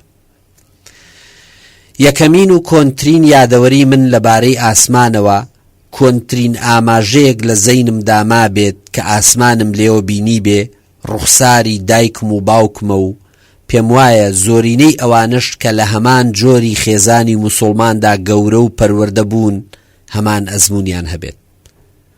دایکم و باوکم وەک دوو مرۆڤی موسڵمان لە کاتی خۆشی و ناخۆشیە دەستیان لە ڕووی ئاسماندا بەرز دەکردەوە و سوپاسی خۆیان دەکرد بۆ ئەو خۆشیەی بەسەریاندا باراندوێتی یان گلەیی و پاڕانەوەیان ئاراستا کرد. پاڕانەوەی دوای نوێژی موسڵمانێک کاتێک گۆشەی بەرماڵەکەی هەڵدەداتەوە و دەکەوێتە پاڕانەوە یان دوعاکردن ڕەفتارێکی ئاینی زۆر سەرنجڕاکێشە. من لە چاوی منداڵێکەوە باس لەو یادەوەریان ناکەم کە چۆن نیگام لەگەڵ ئاماژەی دەستی باوکمدا ڕۆ بەرزایی دەڕۆیشت و بە دووبارە و چەند بارە بوونەوەی ئەم ئاماژەیە من ئاسمانم کەشف کرد. باوکم دەیتوانی لە هەموو شوێنێک و لە هەموو کاتێکدا لەگەڵ ئاسمان قسە بکات و نیگای من لەگەڵ سەری پەنجەکانیدا ڕۆ ئاسمان ئاراستە بکات. هەر لەو کاتانەشدا بوو ڕۆژانی ئاسمانی ساماڵ و لە شەودا هێشووی ئەستێرانم بە دەوروبەری مانگەوە دەبینی و کشانی ئەستێرەکان سرنجیان ڕاکێشام کە هاوین بە تیشکی سووتێنەری خۆر نەیدەهێشت زۆر سرم هەڵبڕم و پێڵووی چاوانم بکەمەوە. لە بەهاردا هەوری بە گرمە و ناڵا ئاسمانیان لێ دەشاردمە و لێزمەی باران و هەورە تریشقە ترسی بەربوونەوەی ئاسمانیان دەخستە دڵمەوە. ئاسمانی زستانان بەرجی تەمی دەپۆشی و بەفر نیگامی پڕ دەکرد لە سپیایی و کاتێ لە نێوان هەزاران هەزار بارینەوە بۆ ئاسمان دەگەڕام جگە لە دارستانێکی چڕی خرۆشا و لە کلووی بەفر کە نرم و پێچاو پێچ شۆڕ دەبۆ بۆ خوار هیچی ترم بەدی ناکرد. با جاری وا هەبوو لەو سەری ئەو سەرەوە گوێچکەی قوتەڵەی ئاژەڵێک و جاری واش هەبوو کۆتەرەدارێکم لێ دەبوو بە شتێکی ترسناک. ئاسمانی پاییزان تایبەتمەندی خۆی هەبوو، کۆچی مەلان و گرژ و خاوبوونەوەی هەورەکان دیمەنێکی سەرنجڕاکێشیان بە ئاسمان دەدا و من هەرگیز تێ نەدەگەیشتم بۆچی ئاسمان لە پاییزدا وەک گەڵای داران زەرد هەڵناگەڕێ؟ بۆچی کاتێ لە دەوری گۆمێک کە هەمووی بە گەڵای زەردا پۆشرا ئاو بە چاوی شینەوە دەیڕوانی ئاسمان؟ دووەمین جار ئاسمانم لە ناو گۆلاوە باران، گۆزەی کەناری حەوشە، تەشتی سەرشتنی حەمام کە لە پەنجەرەوە ئاسمان دەڕژایە ناوی و ئیتر ئاسمانم لە جامولکەی ئاو خواردنەوەدا دۆزیەوە. کاتێ ئاسمان بەو گەورەی و بەرینەی خۆیەوە لە دەمەی تینوێتی شکانێکدا و لە ناو جامە ئاوێکدا دەدۆزیتەوە سرد دەسوڕمێ کە چۆن ئەو هەموو ڕنگ و قەبارەیە کەوتۆتە قوڵایی چەند قومە ئاوێکەوە. لێرەشەوە ترس و لە هەمان کاتیشدا حەزی خواردنەوەی ئاسمانت دەکەوێتە سەرەوە. مرۆڤ دەتوانێ ئەو حەزانەی هەبێ بە تایبەتی لە مناڵیە وەلێ ناتوانێ بیان کاتە واقع. هەر بۆیەشە ئەو کاتانەی حەزی داگیرکردن و دەست بەسەراگرتنی شتێکمان هەیە کە زۆر گەورەترە لەوەی بتوانین دەستی بەسەرا بگرین و داگیری بکەین بۆی دەچەمێنەوە، تەسلیمی دەبین و دەیپەرستین و دەیخەینە سەروی خۆمانەوە لە باڵاترین شوێن. سێمین جار کە ئاسمانم تێداناسی لە ناو زماندا بوو. ئەو فەزا کۆمەڵایەتی منی تێدا گەورە بووم، ساڵانی وشکە ساڵ و دەمەی پەڵەدان و تۆ و چاندن و بەفرکەوتن و ڕێگابڕان و سەفەر و بوار و کانی تەقین و ئەو زۆرەشتانە ئاسمان دەڕژایە ناو زمانی خەڵکەوە. لە هەموو شوێنێ تەماشای ئاسمانیانە کرد و لە ئاسمانەوە ئاماژەیان بۆ قسەکانیان وەردەگرت و ناوەڕۆکیان بە گفتوگۆکانیان دەبەخشی. هەورە چڕە تاریکەکان هەڕەشەیەک بوون بە خوڕەی باران و تەرزەدا و گۆبکەی درەختەکانیان دەپەڕاندە خوارەوە. هەورە تەنکەکان ئاماژە بوون بۆ خۆشکردنەوە و هەڵڕەخساندن بۆ کار و پێچانەوە و سەفەر. باران تاو باری بە ڕەحمەت بوو، گەر لێزمەشی هاتبە وەڕزبوونی بەدوادا دەهات. ساماڵ دڵی خەڵکی خۆشە کرد و مانگەشە و وەرزی دروێنەی نزیک دەخستەوە. میلەتان هەر یەکە بە جۆرێ لە ئاسمانیان ڕوانیوە. لە یۆنانی کۆندا تالیسی ماڵتایی یەکەم فەیلسوف لە مێژووی فەلسەفەی خورئاوادا ئەوەندە لە ئاسمان ورد ببۆوە دەیتوانی پێشبینی خۆرگیران بکات و دەیزانی میوە و بەرهەمی کشت و کاڵی بە تایبەتی زەیتون کەی هاتیانە و قازانج دەکەن. جارێک ئەوەندە بە وردی ڕوانی بوو ئەستێرەی ئاسمانێ لە ڕۆیشتندا هەنگاوی تێک هەڵهاتن و کەوتە ناو لیتاوێکەوە.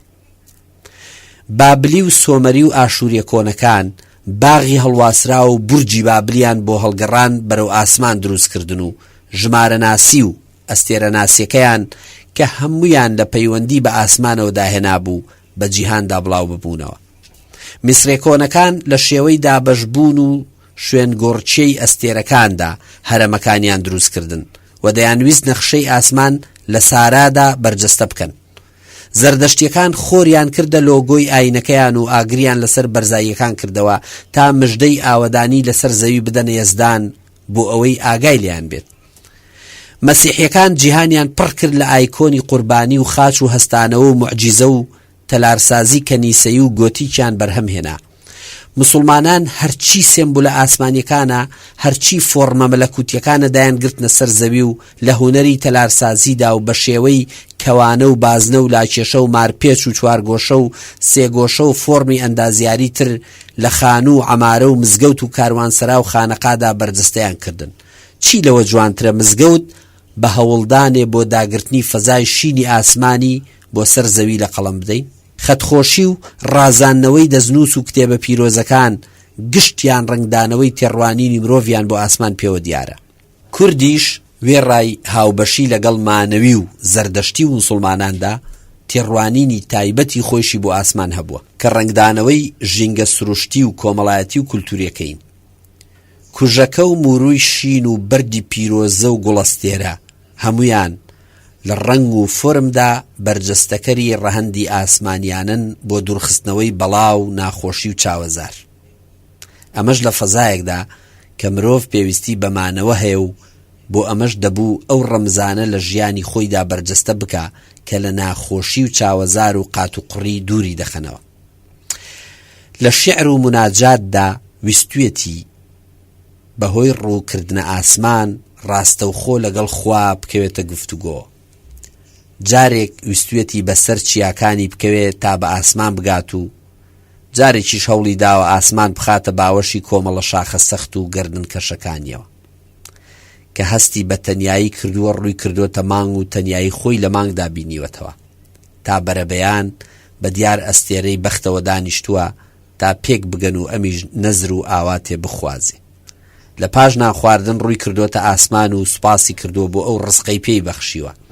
هەموو ئەمانە ڕنگدانەوەی جۆرێکی تایبەتی تەماشاکردن و بینینی ئاسمانن کە ڕەگوڕیشیان لە واقعێکی تایبەت و بیرکردنەوەیکی تایبەتدا داکوتاوە. لە ڕۆژگاری ئەمڕۆکەدا ئێمە زۆر کەم تەماشای ئاسمانەکەین، زۆر کەمیش کاتی دەرونیمان هەیە بۆ بینینی جوانی ئاسمان. دەرون و خەیاڵی ئێمە لە وێنەکانی ئاسمان بەتاڵ بۆتەوە. تەماشاکردنی تەلەڤیزیۆن و ڤیدیۆ و شاشەی مۆبایلەکانمان کات بەسەربردن بە دیار بەرنامە سەرگەرمی کەرە تەلەڤیزیۆنی ئاستزمەکان و زنجیرە دراما دۆبلاژکراوە تورکی و عەرەبیەکانەوە، دانیشتن بە دیار بێمانایی کلیپەکان و مەراسیمە تەشریفاتەکانەوە شاشەی بەرینی ئاسمانیان بیر بردووینەتەوە. ئێمە نەتەوەیەکین بە درێژایی 30 و ئەوەندە ساڵەی حاکمیەتی بەعسیەکان و هەژدە ساڵەی میراتگری کولتوری توندوتیژی شەڕە ناوخۆییەکانەوە چاومان لەسەر بەرنامەکانی وەک لە بەرەکانی جەنگەوە و خەڵاتکردنی قارەمانانی جەنگ و دیمەنەکانی شەڕی ئەمریکا و عێراق ڕاهاتووە. ئاسان نییە ئەو نیگا ئاسۆییە بجێڕینەوە بۆ ئاستەستونیەکەی خۆی. ئاسان نییە نزیک بە نیوەی تەمەنی ئەمنەوەی ئێستا لە بەردەمی تەلەڤیزیۆندا تێپەڕی بێت و ئێستا داوای لێ بکەیت بڕوانێتە مانگ و ئەستێرە و کاکێشان. ئێمە لە ناو ئەشکەوتە ئەفلاتونیەکەی خۆماندا بە دیمەنی ئەو واقع دروستکراوانەی سەرشاشەی تەلەڤیزیۆنەکان ڕاهاتووین و بەلامانەوە قورسە بیرکردنەوە لە واقعێکی دیکە. بەڵام ئاسمان هەر بەسەر سەرمانەوەیە. ئاسمان لە شوێنی خۆیەتی لەو جێگەی کە پێویستە بیبینین و ستایشی بکەین. بیرکردنەوە لە ئاسمان و بیرچوونەوەی ئاسمان بە کۆی ژیانی مرۆییەوە دیارە. چ لە میلەتانی خاوەن شارستیانەتە کۆنەکانەوە بگرا کە لەسەر تێڕوانینیان بۆ ئاسمان دروست بوون و چ ئەو شارستانیەتە مەزنانەی کە بوونەتە کانگای ئاینە تاکخوداییەکانی وەک یەهودیەت و مەسیحیەت و ئیسلام، هەمویان بە ڕێژەی جیاواز ئاسمانیان بیرچۆتەوە.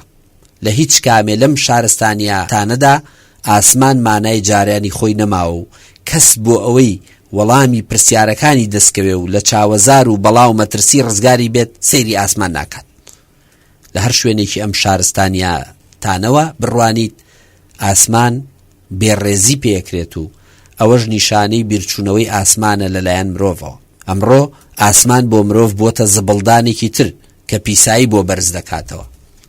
بە سەدان کارگەی پیسکەری ژینگە و کەشی ئاسمانی لە هەر چرکەیەکدا بە هەزاران تۆن دووکەڵ و گازی ژەهراوی بۆ ئاسمان ڕەواناکەن. ئەو مرۆڤە شەڕانیانەی کە چێژ لە سوتاندنی دارستانەکان دەبینن هێشتا لە جیهاندا ژمارەیان کەم نییە. جگەرە کێشان و ئۆتۆمبیلی تایبەت و هۆیەکانی گواستنەوە، پاشماوەی کەرەستا، تاقیگەیی و پزیشکی و سەربازیەکان، تاقیکردنەوە موشەکی و ناوچیەکان، بە شاردنەوەیان لەژێر زەوی و بە تێپەڕینی ساڵان بوونەوە گاز بێت یان بە سوتاندنیان بێت، وەک پیسی و گازی ژەهراوی بەرز دەبنەوە بۆ ئاسمان.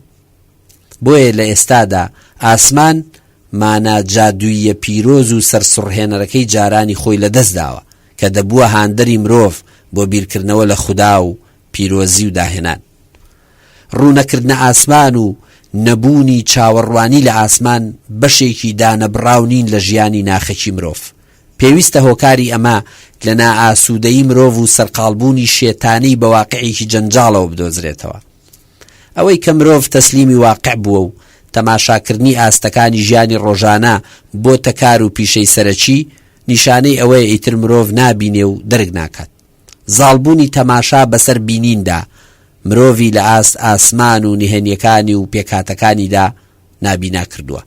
ئەو میلەتانەی ڕۆژگارێک بەبێ ڕووکردنە ئاسمان نەیان دەتوانی خۆیان ببینن، بەبێ خۆبینینەوەیان لەو ئاوێنە مەزنەی بەسەر سەرمانەوەیە هیچ بڕیارێکیان نەدەدا، ئەمڕۆکە لە ناو جیهانگەرایی و بە جیهانی بووندا ئاسمانیان دۆڕاندووە بە کۆمەڵێ دەستکەوتی مەتریاڵی. ئەمڕۆ ئاسمان لە جۆرێک لە تەنیاییدا دەژی، لە تاراوگەکراوێک دەچێت کەس وەک خۆی نایبینێ.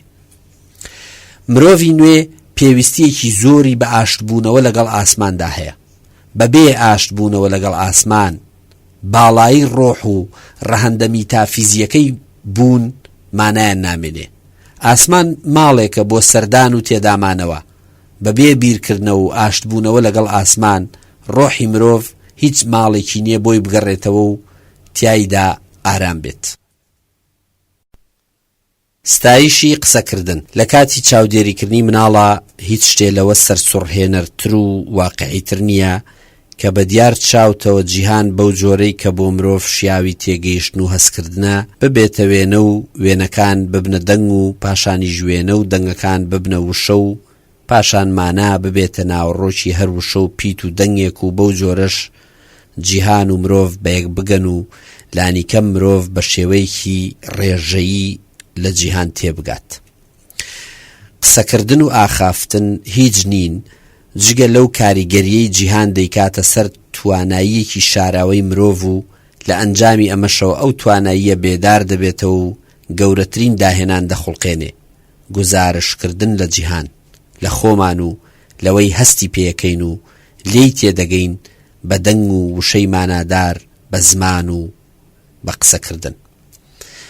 هەموو کۆمەڵگا مرۆییەکان بە قسەکردن دەستیان پێ کردووە و کولتوری زارەشی کۆنترین جۆری کولتورە کە تیایدا هەموو پەیوەندیەکان، مێژوو، تەنانەت ناسنامەی گروپەکانیش پابەندی ئاخاوتن بوون. زمانی نووسین زۆر تازەیە و زۆریش سنووردارە، لە کاتێکدا زمانی قسەکردن نزیکترە لە ناخی مرۆڤ خۆیەوە. ئاخاوتن وەک شێوەیەکی زمان تۆڕێکی پەیوەندی بووە مرۆڤی بە خودی خۆیەوە بەو بەشەی کە لە قوڵاییەکانی بوونیدایە بەستۆتەوە و پاشان کە خۆی ناسیوە هەوڵی داوە ئەوانی تریش بناسێ و مێژووی خۆی بزانێ و شوناسی خۆی دروست بکات. یەکەمین هێنانە پێشچاو وێناکردنەکانی مرۆڤ بۆ خواوەندان و پاڵەوانی ئەفسانەکان لە زماندا بەرجەستە بوون و ئەگەر زمان نەبایە بیرکردنەوەی ئەفسانەیی هەرچیەکی وێناکردبە شیاوی ئەوە نەدەبوو کەس تێی بگات و ئەو وێنا زەینیانەی سەرچاوەکەیان لە ئەفسانەکانەوە وەک ئاوێنەیەک کە تەپوتۆزی ڕۆژگار لەسەریان دەنیشێ دیار نەدەمان. هزری ئاینیش لە بەرجەستەکردنی خۆیدا وەک پەیامێکی یەزدانی سەرەتا لە زمانی قسەکردن و گۆکردنەوە دەستی پێکردووە و قسەکردن یەکەمین کەناڵی گواستنەوەی ڕەهەندی پیرۆزی ئاسمانی و مەلەکوتیە بۆ جیهان و سەرزەوی. لە بیرکردنەوەی شعریشدا کە خەیاڵکردنەوە پرانسیپە سەرچیەکەیەتی هەر زمان هەڵەستێ بە مانابەخشین بە خەیاڵەکانی شاعیر و یۆتۆپیستەکان و داهێنران. کاتێ دەگوترێ فڵان کەس خەیاڵی فراوانە بەمانای ئەوەیە توانیوێتی فراوانی خەیاڵەکەی بەهۆی زمانەوە نەخشە بچێشێ و شیاوی بینینی بکات بۆ مرۆڤەکانی تر. هیچ خەیاڵێک ناتوانێ لە دەرەوەی نووسینەوەی زمانی یان جۆرێکی دەربڕینی زمانیانە فراوان و ناسک و جوان بێت.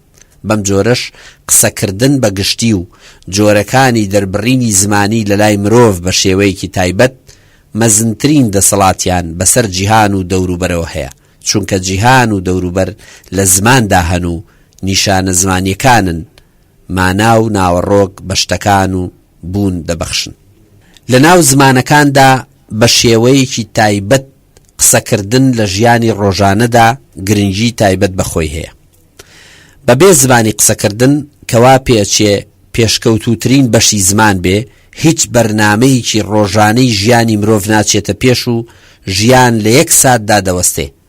ئەگەر ژیانی ڕۆژانە مانای هەیە، بەهای هەیە و چاوەڕوانی و ئومێد و ناومێدیەکانی ئێمەی پێوەبەندە، ئەوە تەنیا و تەنیا لەبەر ئەوەیە کە دەتوانین ئەزمونەکانمان بکەینە دەنگ و دەنگەکان دەبنە وشە و وشەکان وێنەی ئەو جیهانەمان پیشان دەدەنەوە کە تیایدا دەژین تا کەمێ زیاتر لی تێبگەین. بەبێ زمان و قسەکردن ناتوانین گزارشت لە خۆشی و دەرد و تەنانەت بڕواداری و خەیاڵەکانیشمان بکەین. ئێمە لە بەندیخانەی زمانداین. ئەوەی زمان بیڵێ و ڕێگە بە گوتنی بدات ئەوە دەبێتە ڕاستەقینە و خاڵی لێک حاڵی بوونی ئێمە لە خۆمان و ئەوانی تر لە ئێمە. بەڵام هەموو میلەتان و هەموو گروپە کۆمەڵایەتیەکان وەکو یەک قسە ناکەن. بۆی هەیە زمانەکان یەک بنیادی زەینیان هەبێ، توانایی زمان لە لای ڕەگەزی مرۆڤ یەک شت بێ، بەڵام ڕادەی بەکارهێنانەکەی جیاواز بێت و ئەو جیاوازیەش ڕنگدانەوەی هەبێ لە تێگەیشتنی مرۆڤەکاندا بۆ ئەزموونی ژیان و جیهانی خۆیان. لە لای هەندێکیان زمانی وەسف و لە لای گروپێکی تریان زمانی لۆجیک و لە لای ئەوانی تریش زمانێکی تێکەڵ لە هەردووشیان. منداڵان بە جۆرێ زمان بەکاردەهێن و بە ساڵاتچوان بە جۆرێکی تر. بەم جۆرەش جیهان بە پێی شێوەی بەکارهێنانی جیاوازی لەلایەن گروپە مرۆییەکانەوە دیمەنی جیاوازیشی هەیە. هەندێک لە گروپە مرۆییەکان وەسفێکی لۆجیکیانەی جیهان دەکەن، بە جۆرێکەوە بزانین جیهان هەمووی زنجیرێک ڕستەی ڕاست و هەڵە و ئەنجامی بەدی هەیە. لە وەسفی گروپگەلێکی تردا جیهان کەمێ نەرم و خۆشترە و پڕە لە گێڕانەوە و چیرۆک. زمان هەیە لە باسکردنی تراژیدیاکانی جیهانیشدا وشەی شاعیرانە بەکاردەهێنێ و هەیشە جیهان و ئەزموونی مرۆیی لەوەش ناخۆشتر دەکا کە بۆ خۆمان پێیدا تێپەڕ دەبین. وەسفی ئاینیانەی زمان بۆ جیهان بە دوور نییە لە مژدەبەخشین و هەڕەشەکردن. بۆیە لەو کۆمەلگایانەدا کە کولتوری ئاینی بناغەی ژیانی کردەیی مرۆڤە دوو دیاردە زۆر بەرجەستە دەبن: ڕۆحی کۆیلایەتی و ڕۆحی یاخیگەری. زمان لە پشت هەردووچیانەوەیە. کۆیلایەتی چەپاندون دەگەیەنێتە ئاستێک کە پێویست بە یاخیبوون بکات و زمانی یاخیبوون دەبێتە ئۆپۆزیسیۆنی زمانی کۆیلەی. لەو کۆمەلگایانشدا کە حاکمیەتی ئایدۆلۆژی باڵادەستا، ژیان لە ئەزمموی مرۆیەکاندا ڕەنگاوڕەنگی خۆی لەدەست دەدات و جیهان لە وێنەی خۆڵەمێشیدا بەرجەستاکات. هەموو ئەزممونەکان لێکتر دەچن و هیچ تازەیەک نامێنێ و وێڕای ئەو چەپاندانەی ئەم جارە ئایدۆلۆژیا دەیان سپێنێ، مرۆڤ بە دوای جیاوازی و فرەڕەنگیدا دەگەڕێ. ڕەنگە ڕەنگ لە زمانی ئەم جۆرە مرۆڤانەدا گۆکراوێکی بەردەوامە. قسەکردن نیوەی ئازادیە. ئەگەر مرۆڤ قسەی نەکردبا تەمەنی کورتتر دەبوو، زووتر دەمرد و دیقی دەکرد. لە زمانی ئێمەی کووردا دەگوترێ مرۆڤ قسە نەکا شەقەبە یان دیقەکە یاخود دڵی دەوەستێ. ئەم دەربڕینانە هەمویان قسەکردن دەبەستنەوە بە ئازادیەوە، بە توانای خۆ دەربڕینی مرۆڤ و دوانیەوە لەسەر جیهان. بەم جۆرەش ئێمە میلەتێکی قسەکەرین. لە هەمان کاتیشدا ئازادیمان خۆشەوێ، بەڵام ئایا ئەو قسانەی دەیان کەین و جۆری قسەکردنمان ڕێگای گەیشتن بە ئازادیمان بۆ نزیک دەخەنەوە؟ ئایا کاتێ ئێمە قسانەکەین هەموو ئەوەی لە دڵمانایە دێڵین، یان هێشتا بایی ئەوەی دڵمان بتەقێ شت لە لای خۆمان گل دەدەینەوە؟ سێ پێوەر هەن کە ئاشکرایەکەن ئایا گروپێک یان نەتەوەیەک بە دڵی خۆی قسانەکات و ئەزمونەکانی خۆی لە جیهاندا دەخاتە ناو فیلتەری زمانەوە تاکو باشتر تێبگات یاننا. ئەو سێ پێوەرە بریتین لە قسەی پاشملە، دوو زمانی و جوێندان. لە هەر کۆمەلگایەکدا ئەم سێ دیاردەیە هەبوو، پەیوەندی مرۆڤ بە جیهان و ئەزمونەکانی خۆی و لەوێشەوە بە ئازادیەوە کێشەیان تێکەوێت و ژمارەی ئەو مرۆڤانەی بە دڵی خۆیان قسان ناکەن و دڵیان شەقەبە زۆر زیاتر دەبن لەو مرۆڤانەی بە هەر نەخۆشیەک و کارەساتێکی تر دەمرن. قسەی پاشملا هەرگیز قسەی ڕوبەڕوو نییە و زمان لە دەرەوەی ئەزمموی مرۆڤ بۆ ژیانی خۆی مەسرەفەکە. جیهان لە ناو قسەی پاشملەدا بە وێنەیەکی پێچەوانە و هەڵگەڕاوە خۆی دەنوێنێ کە هەرچۆنێ بتەوێت لی تێبگەیت ناتوانیت بەو جۆرەی کە هەیە بیبینیت. هەر کات مرۆڤ نەتوانێت وەک ئەوەی پێویستە قسەی دڵی خۆی ئاراستە بکە، لە دڵیدا هەز بە ئازارێت دەکات و قسەکانی لە کات و شوێنەی تر دەکات بەبێ ئەوەی پەیامی قسەکانی بگات. بەم جۆرەش ئەو هەر قسان دەکا، بەڵام لە شوێن و کاتی هەڵەدا و ئەمەش سەرچاوەیە بۆ هەڵگەڕانەوەی قسە لەوەی ڕێگایەکە بۆ بەستنەوەمان بە ئازادیەوە بۆ شوێنێک کە قسەکان زیندانمانەکەن و جیهانەکەمان داخراوتر دەکەن تا دۆخی تەنگەنەفەسی و مردنێکی لەسەرخۆ یەخەمان دەگرێت. پانتایی قسەی پاشملە لە کۆمەلگای ئێمەدا زۆرە، وەک ئەوەی ئێمە زۆر کەم بتوانین ئەوەی لە دڵمانە بیڵین و پەیوەندی خۆمان بە ئەوانی تر و جیهان و ئەزمونەکانمانەوە ساف و شەفافتر بکەینەوە. بەردەوام شتێ ماوە نەمانگوتووە و ئەو شتەش سەرچاوەی دیقکردنمانە، سەرچاوەی بەندایەتی و ئازاد نەبوون. دوو زمانیش جۆرێکە لە توپەتکردنی جیهان. دوو زمانی وەسفکردنی حەقیقەتە بە زمانێک کە حەقیقەت دەشێوێنێ. ئێمە دەزانین کە جیهان وەک سەرچاوەی ئەزمونەکانی ئێمە لەو تەمەنەدا کە تێی دەکەین یەک جیهانە و دوو جیهان نییە. بۆیە ناتوانین بڵین جەنگی جیهانی یەکەم و جەنگی جیهانی دووەم، چونکە ئەم دەربڕینە گریمانەی ئەوە دەخاتە بەردەممان کە جیهانێکی تریش هەبێ. وا چاکە بگوترێ جەنگی یەکەم و دووەمی جیهانی بۆ ئەوەی تێبگەین کە لە هەمان جیهاندا دوو جەنگی جیهانگرەوە ڕوویانداوە. چەندین ئیمکانی چوونەوە سەر تێگەیشتن لە جیهانی یەکتا کە پێدەچێت سەرەتایەکی هەبێ و کۆتاییەکەشی دیار نییە لە ئارادا هەیە، کە زمانی ئاخاوتن یەکێکە لەو ئیمکانیەتانە بۆ پەیبردن بە هەمان جیهان. دوو زمانی دیاردەیەکی دەرونی و لە هەمان کاتیشدا پەرچەکردارێکیشە لە بەرامبەر هەژاریەکی هزریدا کە ڕێگرە لە تێگەیشتنی حەقیقەت. هەر لە مرۆڤێکی سادەوە تاک و پسپۆڕێک لە بواری لۆجیک و فەلسەفەدا بۆی هەیە دوو زمان بێت، واتە لەو کاتەدا کە دەیەوێ قسان لەسەر جیهان بکات مەبەستی نەبێ حەقیقەت لەسەر جیهان بڵێت و مەبەستی ئەوە بێ بە جیهان ڕابوێرێت. هەموو ئەوانەی دوو زمانی دەکەن و بەو زیرەکیەی کە هەیەە خەڵکانی تر بۆ ماوەیەکی دوور و درێژ یان کاتی دەخەنە ژێر کاریگەری قسەکانی خۆیانەوە، هیچ دەروەستیەکیان لە ئاز جیهاندا هەڵنەگرتووە.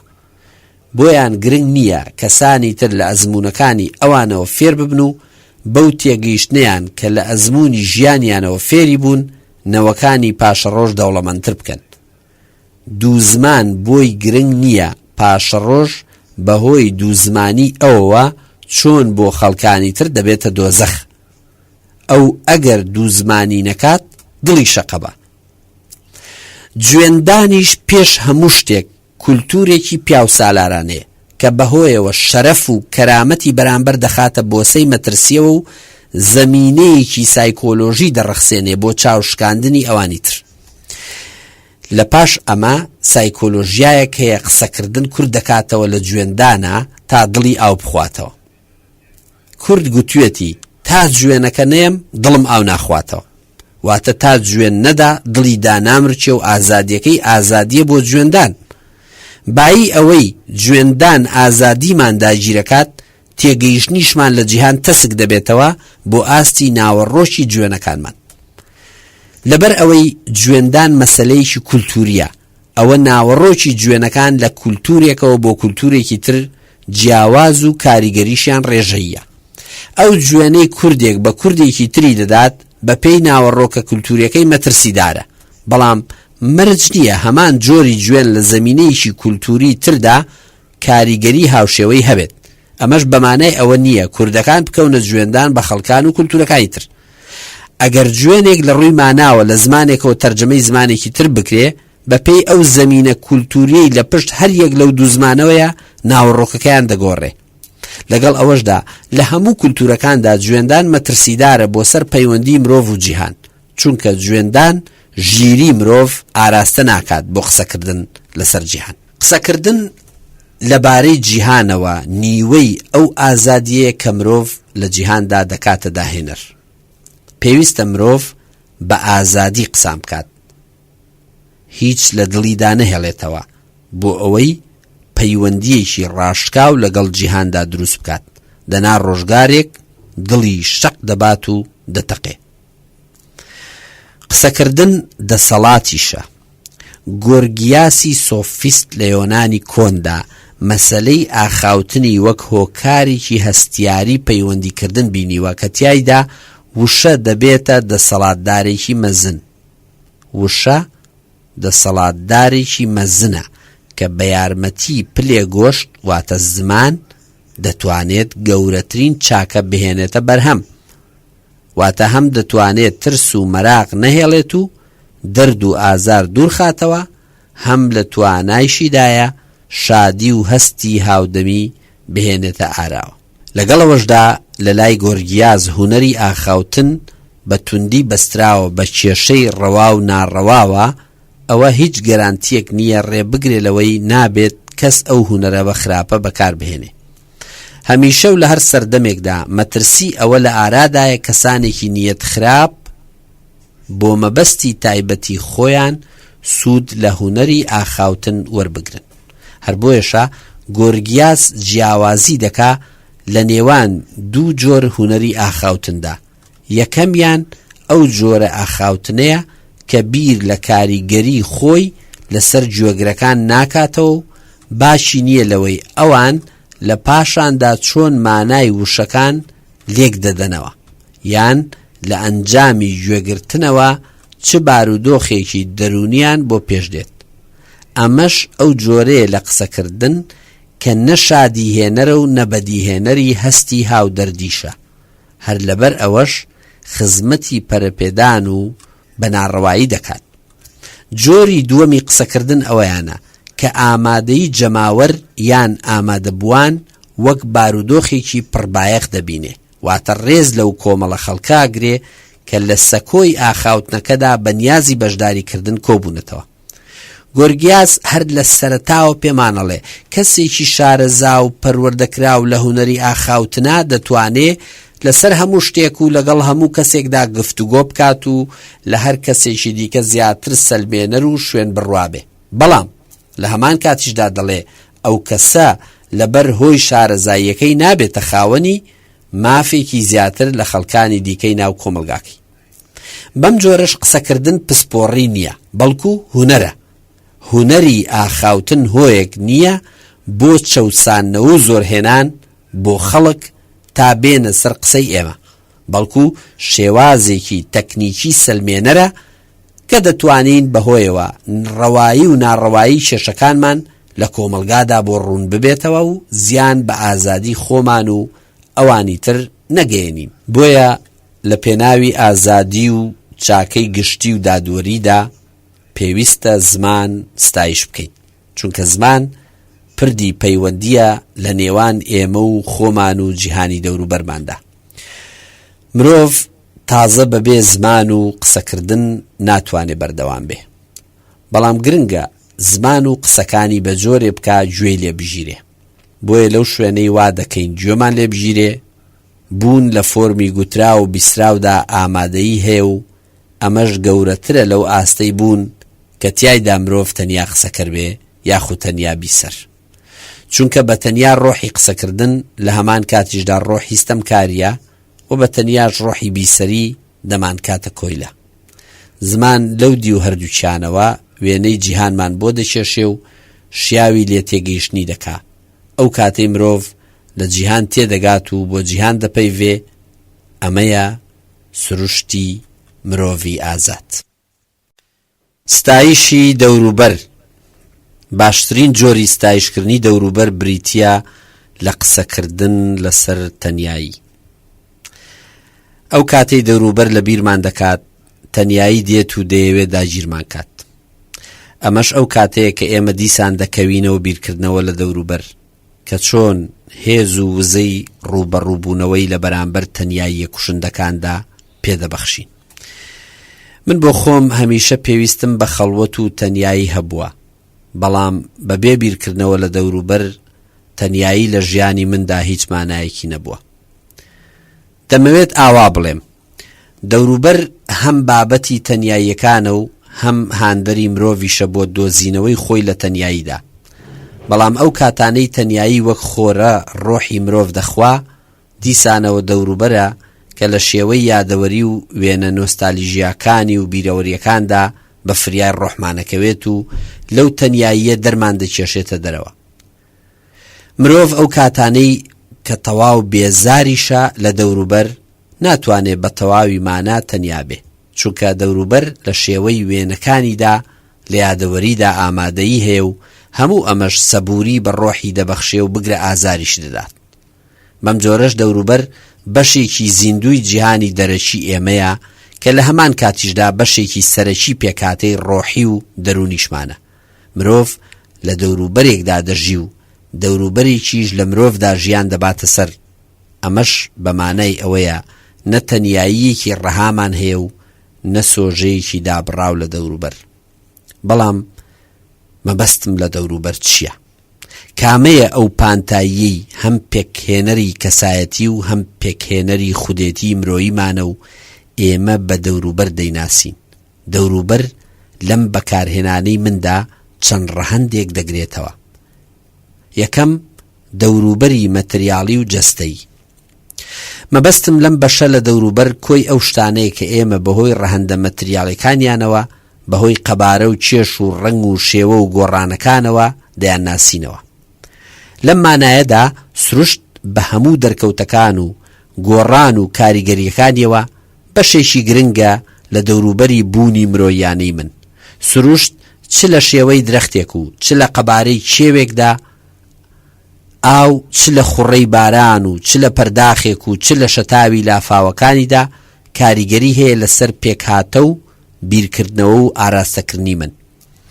هەموو ئەو شتانەی مەتریاڵێتیان هەیە، هەموو ئەو شتانەی ڕنگدانەوەیکی دیکەی جیهانی مادیانن لە ڕێگەی هەستەکانمانەوە دێنە ناو جیهانی منەوە و کاریگەری تایبەتی خۆیان دادەنێن و کەمەشێ لە دەرد و ئازاری ئەو تەنیاییەم کەم دەکەنەوە کە لە بۆشایی و بەتاڵاییەکانی بوونمدا هەستیان پێکەم.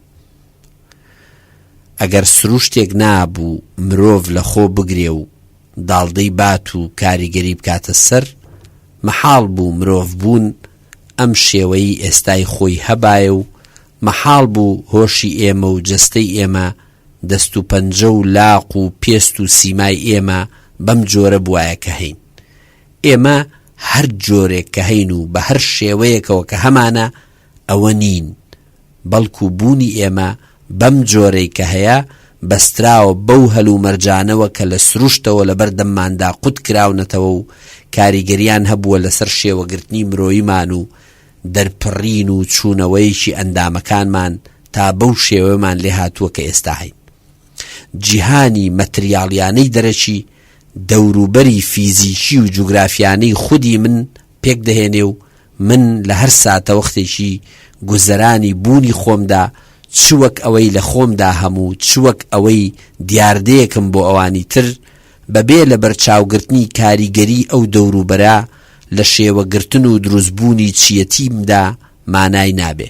من هەرگیز وەک خۆم بە تەنیا نیم، بەڵام بوونەوەرێکی دانسقەی ناو جیهانێکی بەرینم، ناو دەوروبەرێکی ئەو تۆم کە سەرەتا و کۆتایی دیار نییە. دووەم، دەوروبەری ڕۆحی.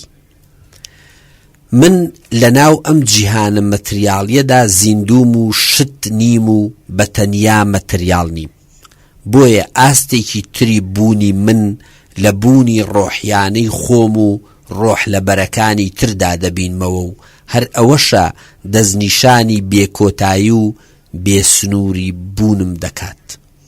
جیهانی ڕۆح و زیندوێتی، جیهانی جوڵە و ئیرادە و چالاکی، جیهانی قوڵایی و پەیبردنی بێنێوان لە ناو ئەم جیهانەدایە کە ڕۆح شتێک کە بۆ من پێناسە ناکرێ مانای خۆی وەرەگرێت و بوونی مەتریاڵیانەی من بەرز دەکاتەوە بۆ ئاستێکی بەرزتر لەوەی هەر تەنیا شتێک بم، درەختێک، چیایەک، لە تەبەردێک یان هەر شتێکی تر.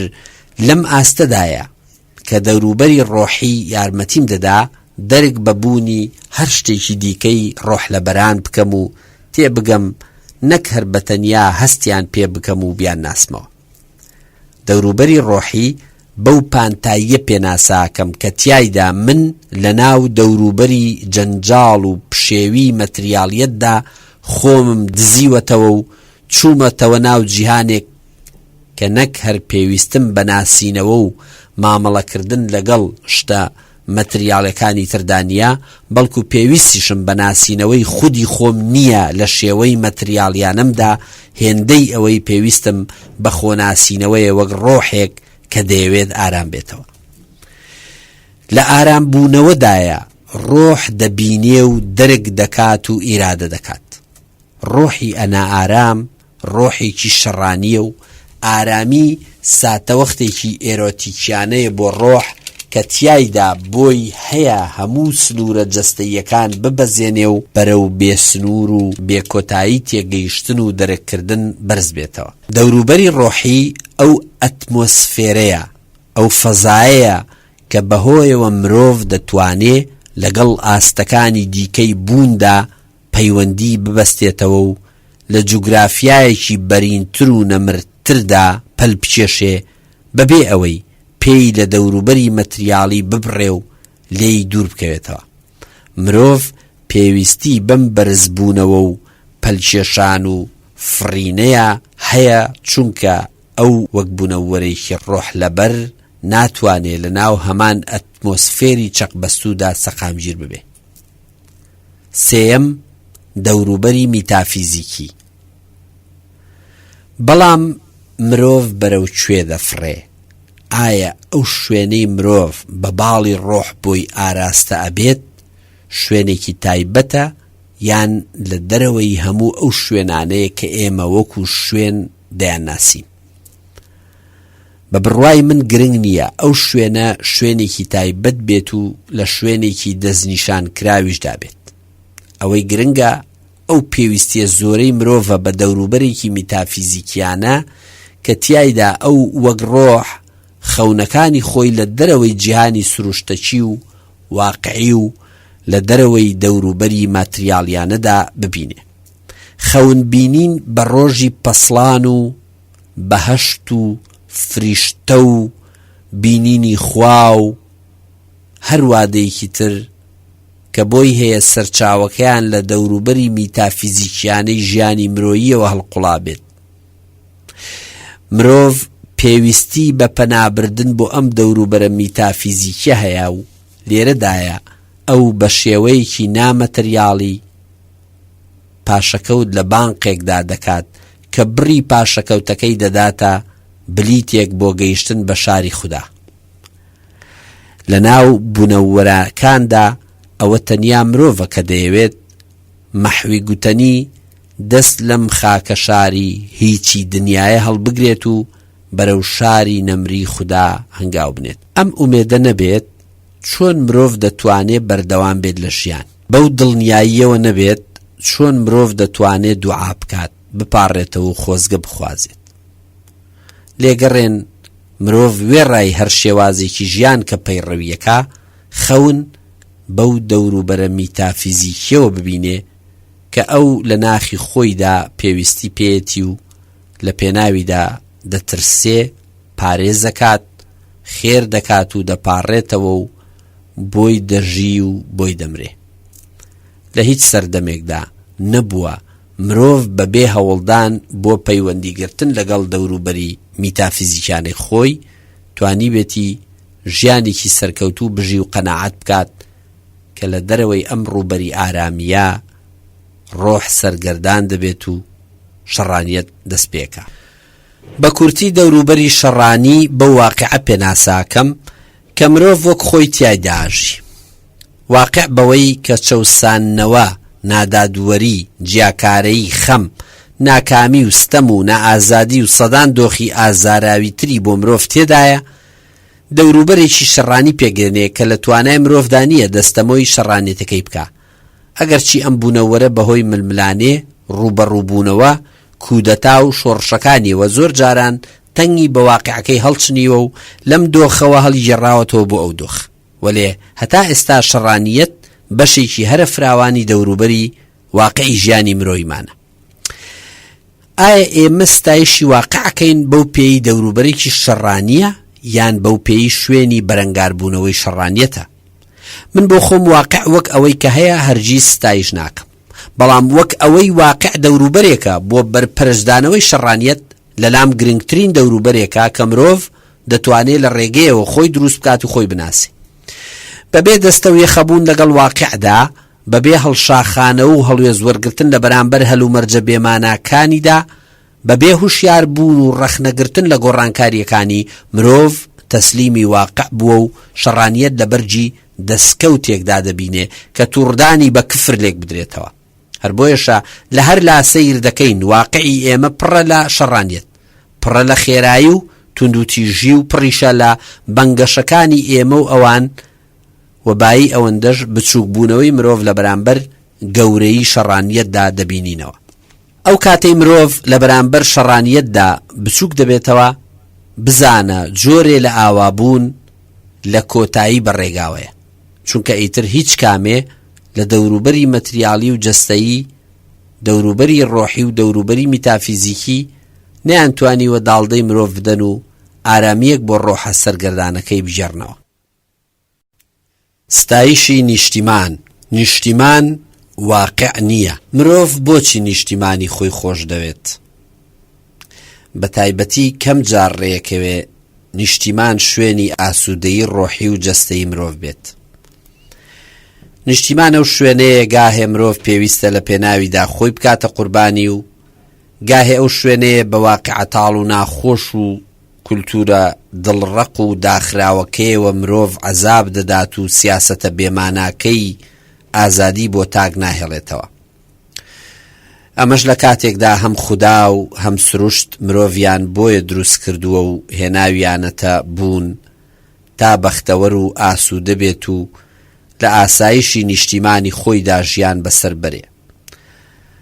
بەڵام لەگەڵ هەموو ئەمانەشدا مرۆڤ ناچارە لەم سەردەمی سەفەر و پەساپۆرت و مافی شوێن گۆڕچێدا لە نیشتیمانی خۆیدا بمێنێتەوە و لێرە بژی و لێرەش بمرێ.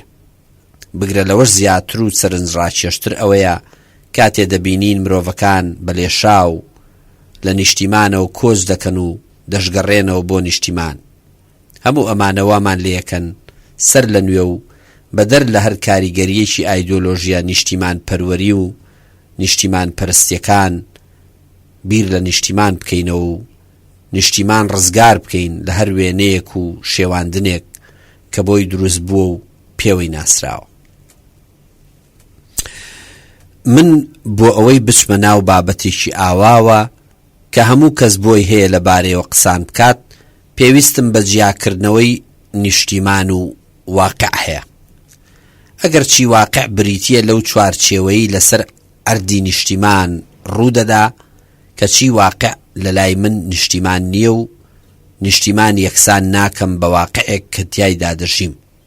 ئەگەر چی دەزانم ئەوەی بەسرم هاتووە و ئەوەی بەسەر من و ئەوانی تریش دێت لە نیشتیماندا بەسەرمان دێت. زۆر سادە و ساکار دەمەوێت بڵێم واقع بەشێکە لە نیشتیمان و نیشتیمان دەفرێکە بۆ ئەوەی واقع تیایدا هەبێت و ڕووبدا.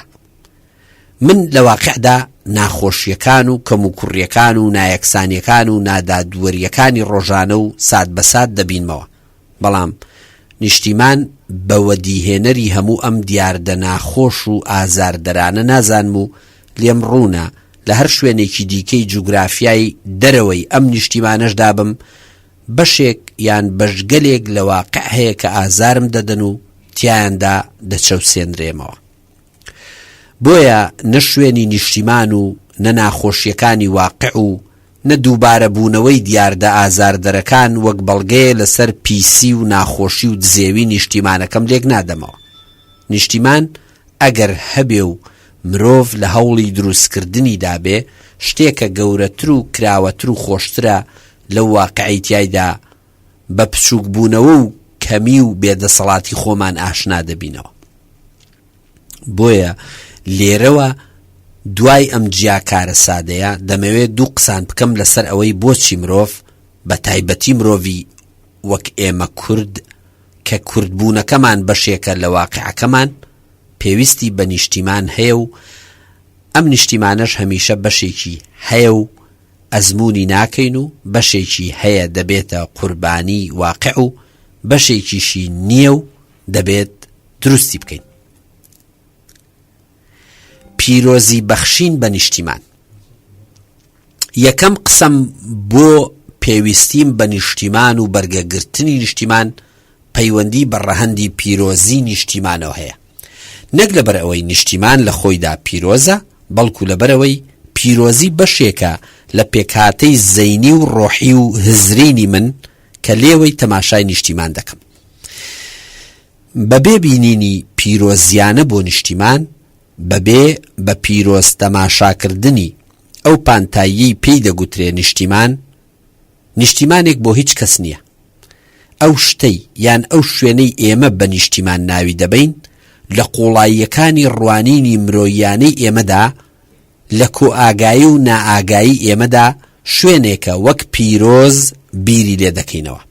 ئەمەش لەبەر ئەوەی زەینی مرۆڤ و گەشەی هزری مرۆڤ لە پەیوەندی بە شوێنەوە هەمیشە وەک پیرۆزیەک تەماشای نیشتیمانی کردووە. ڕەنگە ئەم بە پیرۆز ڕوانینە نیشتیمان و شوێنە بەشێکی زۆری هەر پەیوەندی هەبێ بەمانەوەی پاشماوەکانی ئەو غەریزە ئاژەڵیەوە کە بەهۆیە و باو باپیرە ئاژەڵەکانمان بە گشتی دەستنیشانی هەرێم و ناوچە و قەڵەمڕەوی خۆیان کردووە. جا ئەوە بەهۆی مردو ناشتن و گۆڕستانەکانەوە بوو بێت، یان بەهۆی دروستکردنی سنوورەکانەوە بوو بێت، یان بەهۆی میزکردن بوو بێت بەو قەڵەمڕەوەدا کە لەسەری ژیاون و شوێنی ڕاوکردن و گوزەران و خۆپاراستنیان بووە لە دڕندەیی و چاوچنۆکی و گوشاری ئاژەڵ و گۆڕانەکانی سروشتی دەوروبەریان. بۆیە وا پێچێ یەکەمین دەرکەوتەکانی نیشتیمان لە پێویستیەکی قوڵی ژیانی ئاژەڵیانە و مرۆیانەی ئێمەوە بوو بێت بە شوێن وەک ئەوەی شوێنی بەردەوامی و مانەوە و بیرەوەریمانە. هەر لەبەر ئەوەش ئەو شوێنەی مانەوە و بەردەوامی و بیرەوەری ئێمەیتیا پارێزراو بێت شوێنێکی پیرۆزە و دەبێتە نیشتیمانی ئێمە. بەم جۆرەش نیشتیمان شوێنێک نییە ئێمە بۆی کۆچەکەین، سەفەری بۆکەین، بەڵکو شوێنێک کە ئێمە تیایدا پەیابین و هەین و بەردەوام بۆی دەگەڕێینەوە بەبێ ئەوەی ڕەگەز و تەبار و نەژادەکەمان لەمەدا بڕیار دەربێ. ئەوە تەنیا ڕێکەوتێکە کوردەکان بە زۆری لەسەر ئەو خاکا ژین کە بۆتە نیشتیمانی ئەوان و پێویستە سبەی بەلامانەوە ئاسایی بێ ئەگەر کەسانێ لە تەبار و ڕەگەز و تیرەی تریش ئەم نیشتیمانیان بە نیشتیمانی خۆیان زانی و وەک نیشتیمانی خۆیان تەماشایان کرد. ئەمەش لەبەر ئەوەی لەلایەکەوە ئەوانیش بە هەمان ئەو پێوەرە نائاگایی و بە هەمان ئەو زەینیەتەوە تەماشای شوێن دەکەن کە ڕێگەیان پێات پیرۆزی پێ ببەخشن و وەک نیشتیمانی خۆیان بیبینن. لەلایەکی تریشەوە نیشتیمان ئەو شوێنەیە لە دەرەوەی هەر مانایەکی سیاسی و ئایدۆلۆژی کە پێی دەبەخشرێت شوێنی هەموو کەسێکی دیکەی تێدا دەبێتەوە بەبێ ئەوەی گوتبێتم واقعی ئەم نیشتیمانە بۆ هەمووان خۆش و لەبار و بێچێشەیە و چەوسانەوەی تیادا نییە و نایەکسانی و جۆرەکانی نائەدالەتی لە واقعی ئەم نیشتیمانەدا نییە. بەم جۆرەش دەمەوێت بڵێم پێویستی بوون ناسیانە و جەوهەریانەی مرۆڤ بە تەماشاکردنی شوێن وەک شوێنێکی پیرۆز وا دەکا هەر شوێنێک بۆ هەر کەسێک ببێتە نیشتیمان با ئەو کەسە لە بنەچەدا و لە ڕەگەز و تەباردا هەمان درەختی نەسەبیشی نەبێ کە زۆرینەی خەڵکی سەر ئەو شوێنە پێکەوە دەبەستێتەوە و لە مێژوودا هەمان ڕابردووی خۆیان دەبینەوە لە نیشتیمانی هاوڕەگەزەوە بۆ نیشتیمانی هاوچەشن. بەم جۆرەش من پێویستم بەو شوێنە هەیە کە وەک نیشتیمان ناوی دەبم چونکە لەم نیشتیمانەدا جێگەی هەموو ئەو کەسانە دەبێتەوە کە وەک نیشتیمان تەماشای ئەم شوێنەکەن کە لە ڕووی مێژوویەوە من بە نیشتیمانی ڕاستەقینەی خۆم یەزانم. بۆیە ئەگەر کوردستان وەک شوێنێکی جوگرافیایی شوێنی دایکانی من و هاوڕەگەز و هاومێژوو هاوزمانەکانی من بێ ئەوە نیشتیمانیشە بۆ هاوچەشنەکانی من با لە ڕەگەزی تر و مێژووی تر و خاوەن زمانی تریشەوە بە هەمان مەبەستەوە لەم سەرخاکە بژین کە من و هاوڕەگەزەکانم هەزاران ساڵە تیایدا ئاژین. چی لەوە خۆشترە نیشتیمانەکەت بە کۆی تێڕوانینی ئەو کەسانەی تریش پیرۆستر و فراوانتر بکەی کە لە جێگەی ترەوە دێن و لێرە لەگەڵ ئێمەدا دەست دەکەن بە دروستکردنی نیشتیمانی زەینی خۆیان و ژیان و مەرگمان لەسەر هەمان ئاو خاک لەگەڵ بەشەکەن.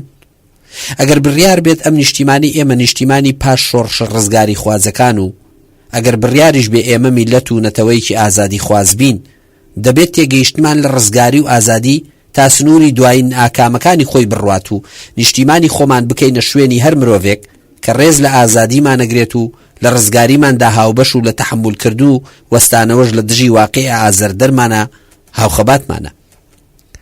بەمانایش نیشتیمان دەبێتە شوێنێک بۆ هەر یەکەمان پیرۆزیەکی خۆی هەیە و لەم بارەشدا ئەم نیشتیمانە بۆ ئەو کوردانەی هەزاران ساڵە لەسەری ئەژین بە هەمان ئەندازە نیشتیمانە وەک بۆ ئەو ڕۆژنامە نووسە ئەمریکی و بولگاریی هاتووە بۆ کۆکردنەوەی هەواڵێک و کەچی لێرە هەواریمانەوە هەڵدەدات و دێتە ناو ئەو مێژووە کە ئێمەی بە یەکترەوە بەستۆتەوە.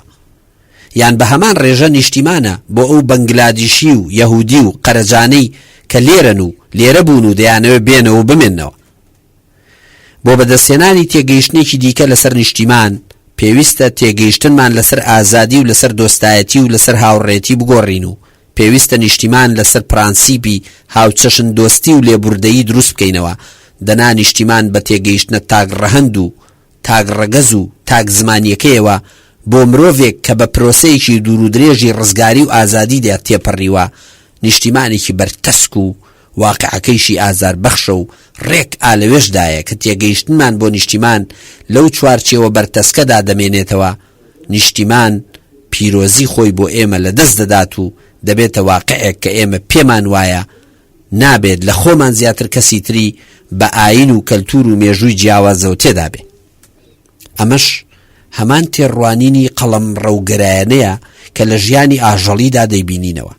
بۆ ئەوەی مرۆڤانەتر و دۆستانەتر نیشتیمانی خۆمان ببینینەوە پێویستیمان بە سەنەوەی نیشتیمان هەیە لە هەر ئایدۆلۆژیایەک کە بە ناوی نیشتیمان پەرستیەوە نیشتیمانمان لێ دەکاتە دۆزەخ و سنووری هاوچەشن دۆستی و لێبوردەیی نەتەوەییمان بچووک دەکاتەوە. من نیشتیمانی خۆم بەو جۆرە جوانتر دەبینم کە نیشتیمانی هەر مرۆڤێ بێ بیەوێ ئارەزوومەندانە و بە هەمان هەستی بەرپرسیارەتی مرۆییانەوە لەگەڵ مندا لەسەر هەمان شوێن و لە ناو هەمان واقعدا بژی بەبێ بەشکردنی نیشتیمان لەگەڵ دۆستان و هاوڕێیان نیشتیمان لە دەست دەدەین و خۆشمان گەمژە و یەکڕەنگ و بە دوور لەداهێنان. دروستکردنی نیشتیمان. بەم جۆرەش دێمە سەر قسەی دووەم و باز لە نیشتیمانێک دەکەم کە تاکو ئێستا نییە و پێویستە دروستی بکەین و نەبوونی نیشتیمان بکەینە خواست و ویستێک بۆ دۆزینەوەی نیشتیمانێک و دروستکردنی بەو جۆرەی کە نیشتیمانی واقعی ئێمە بێ، نەک نیشتیمانێ لەبەر دەم واقعە ترسناکەکەیدا هەمومان خەونی جێهێشتنیمان هەبێ. لە ڕاستیدا پەیوەندی تا ئێستای ئێمە بە نیشتیمانەوە پەیوەندی بووە بە شوێنێکەوە کە هەرگیز نەمان بووە و بۆ خۆمان خاوەنی نەبووین و ویستومانە لە دەستی نەدەین و داگیر نەکرێ و کە داگیر کرا بیستێنینەوە و کە نەمانتوانی هەمووی بستێنینەوە بەو بەشە ڕازی بین کە سندومانەتەوە. بەمانایەش ئێمەی کورد نەکرد تاقەنەتەوەیکی بێدەوڵەتین لەسەر ڕووی زەوی، بەڵکو تاقەنەتەوەیکی بێنیشتیمانی ناو میلەتانیشین. ئەمەش بەو مانایی نیشتیمان هەمیشە ئەو شوێنە بووە لە بەردەم مەترسی لە دەستدانیدا و ترسی بێ نیشتیمانی هەمیشە هاندەری سەرەکی ئێمە بووە بۆ خەباتکردن لەسەر نیشتیمان. لێرەدا هەر تەنیا مەبەستم لە نیشتیمان ڕەهەندە جوگرافی و شوێنایەتیەکەی نییە کە پێویستە بۆ سەلماندنی هەبوونەکەی بچینە سەر سنوورەکانی و بە مێژوەکەیدا ڕۆچینە خوارەوە، بەڵکو مەبەستم لەو بەشەیە لە نیشتیمان کە نیشتیمانی دوڕۆژ و داهاتووە بۆنەوەیەک لە مرۆڤ کە تەنیا لە ڕووی بەردەوامی نەوەکانەوە دەبنەوە چەی ئێمە و بۆی هەیە لە پەیوەندیان بە نیشتیمانەوە تەواو جیاواز بن. بەخشینی نیشتیمان. نیشتیمان وەک ئەوەی کە نییە و دەبێت دروستی بکەین نیشتیمانە بۆ نەوەکانی پاشەڕۆژ کە پێویستیان بە شوێنێکەیە بۆ ئەوەی بتوانن لە ڕوانگەی خۆیانەوە ئەو مانایە بە نیشتیمان ببەخشن کە بۆ ئەوان گرنگە. بەڵام ئەمە ئەو نیشتیمانە نییە کە ئێستا هی ئێمەیە. ئەم نیشتیمانی ئێستا نیشتیمانە بۆ ئێمە لەم هەرێمەدا و بۆی هەیە هەر کەسێکی دیکەش کە لە کۆژانی بێنیشتیمانیدا لەگەڵ ئێمە بەشدار بووە بە نیشتیمانی خۆی بزانێ. نیشتیمانێکە تازە بەدەستماهێناوە و پێویستە هەر لەسەر عەردی ئەم نیشتیمانەش نیشتیمانە ئایندەی یەکەمان بۆ نەوەکانی پاشەڕۆژ دروست بکەین. لەبەر ئەوە بێدەروەستی ئێستای ئێمە لە ئاست ئەم نیشتیمانە تازە بەدەست هاتووەدا لە هەمان کاتیشدا کەم تەرخەمیشی گەورەی لە ئاستی بوونی پاشەڕۆژیانەی نیشتیمانێکدا بۆ نەوەکانی داهاتوو.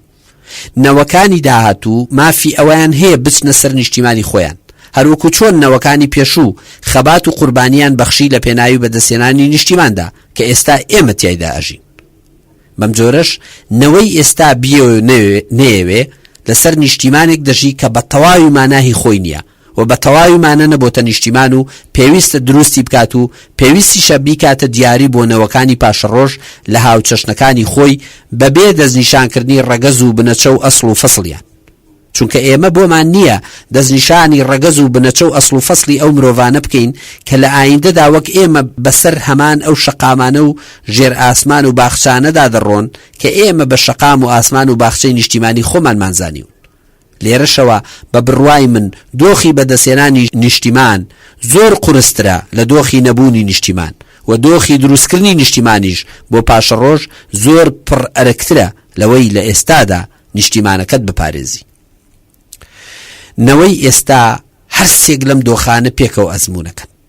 بەدەستێنانی نیشتیمان دوای قوربانیدانی زۆر، تەحملکردنی واقعەکەی پاش چاوەڕوانیەکی درێژخایەن بۆ ئاسوودەیی و پاشان دروستکردن و بەخشینی نیشتیمان بە پاشەڕۆژ لە کاتێکدا ئێستات پڕە لە چاوەڕوانی.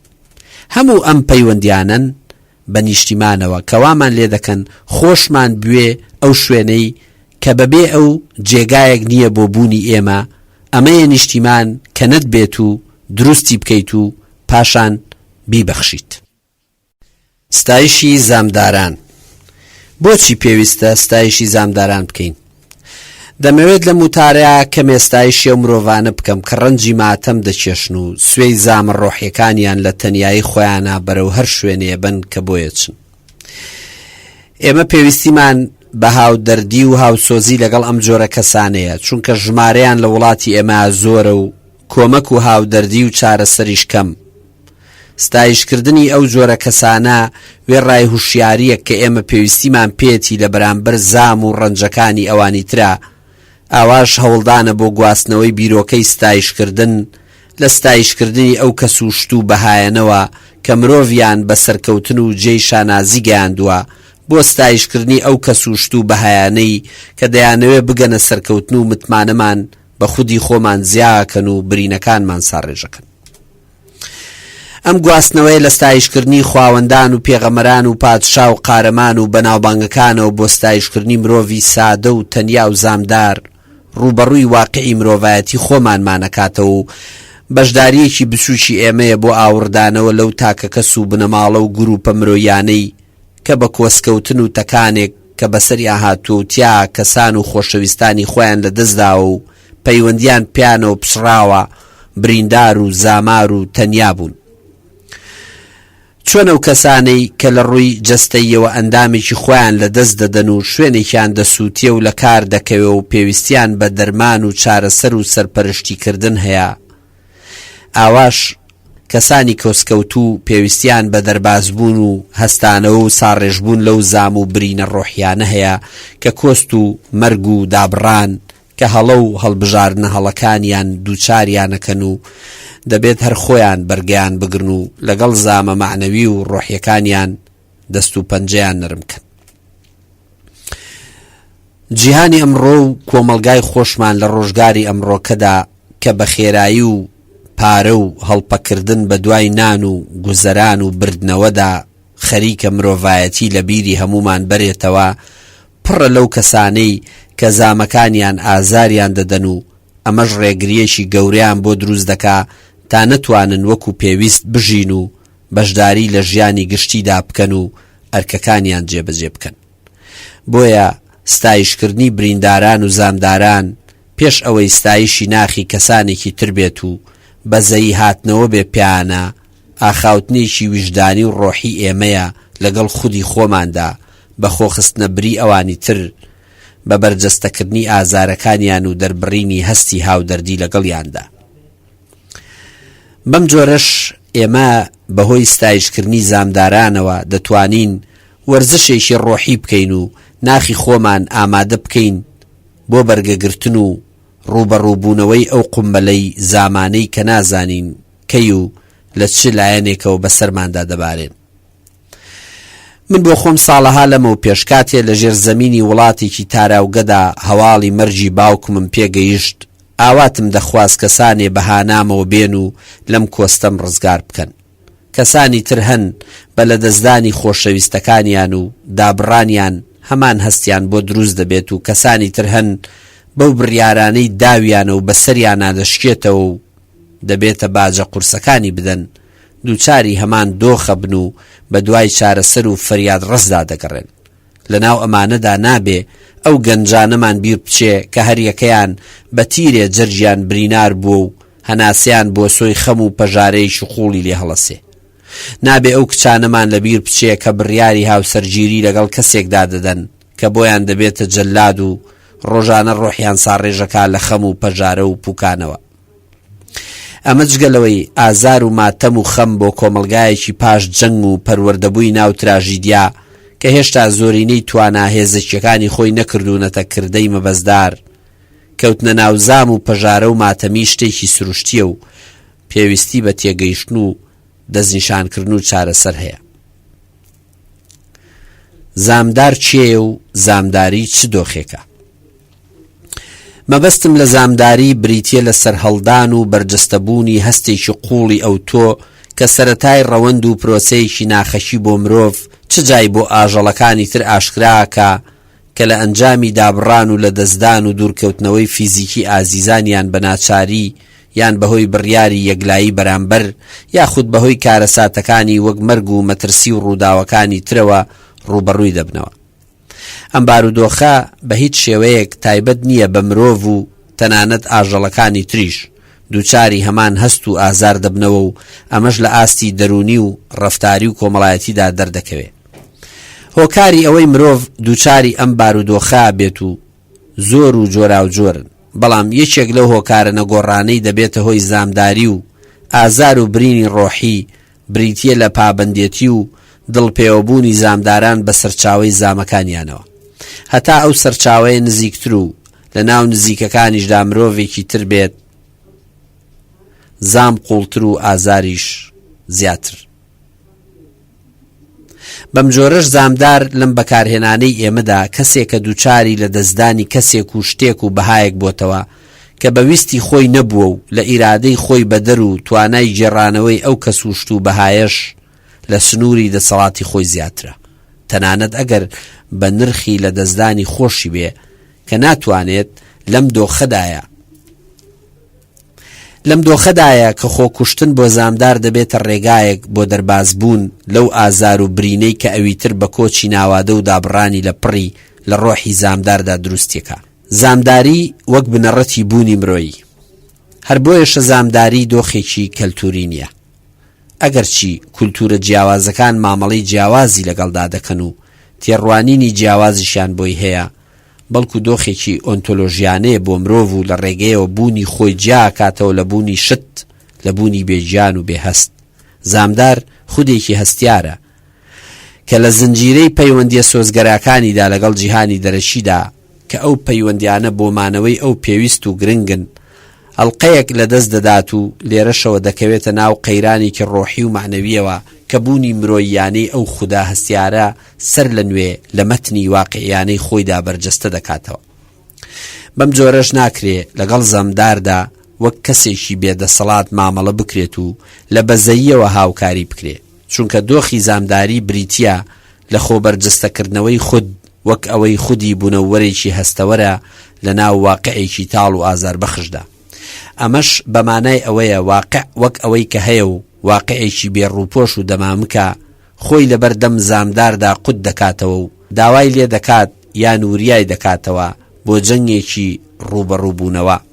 بەم مانایە زامداری و کۆسکەوتن و برینداریەکان بۆ تاکایەتی ئێمە پێویستن تاکو وریا بێتەوە لە هەر تێگەیشتنێکی ئایدۆلۆژیانە لە واقع، کە وریا بێتەوە لە ئاست هەر جۆرە ڕووپۆش و سیمایەکی درۆزنانەدا کە بۆی هەیە کولتور و ئاین و مێژوو و سیاست بە واقعی ببەخشن و وەک واقعێک بۆ تاکە کەس بیخەنە ڕوو کە بەهەشتیانە و نمونەیی و بێچێشەیە.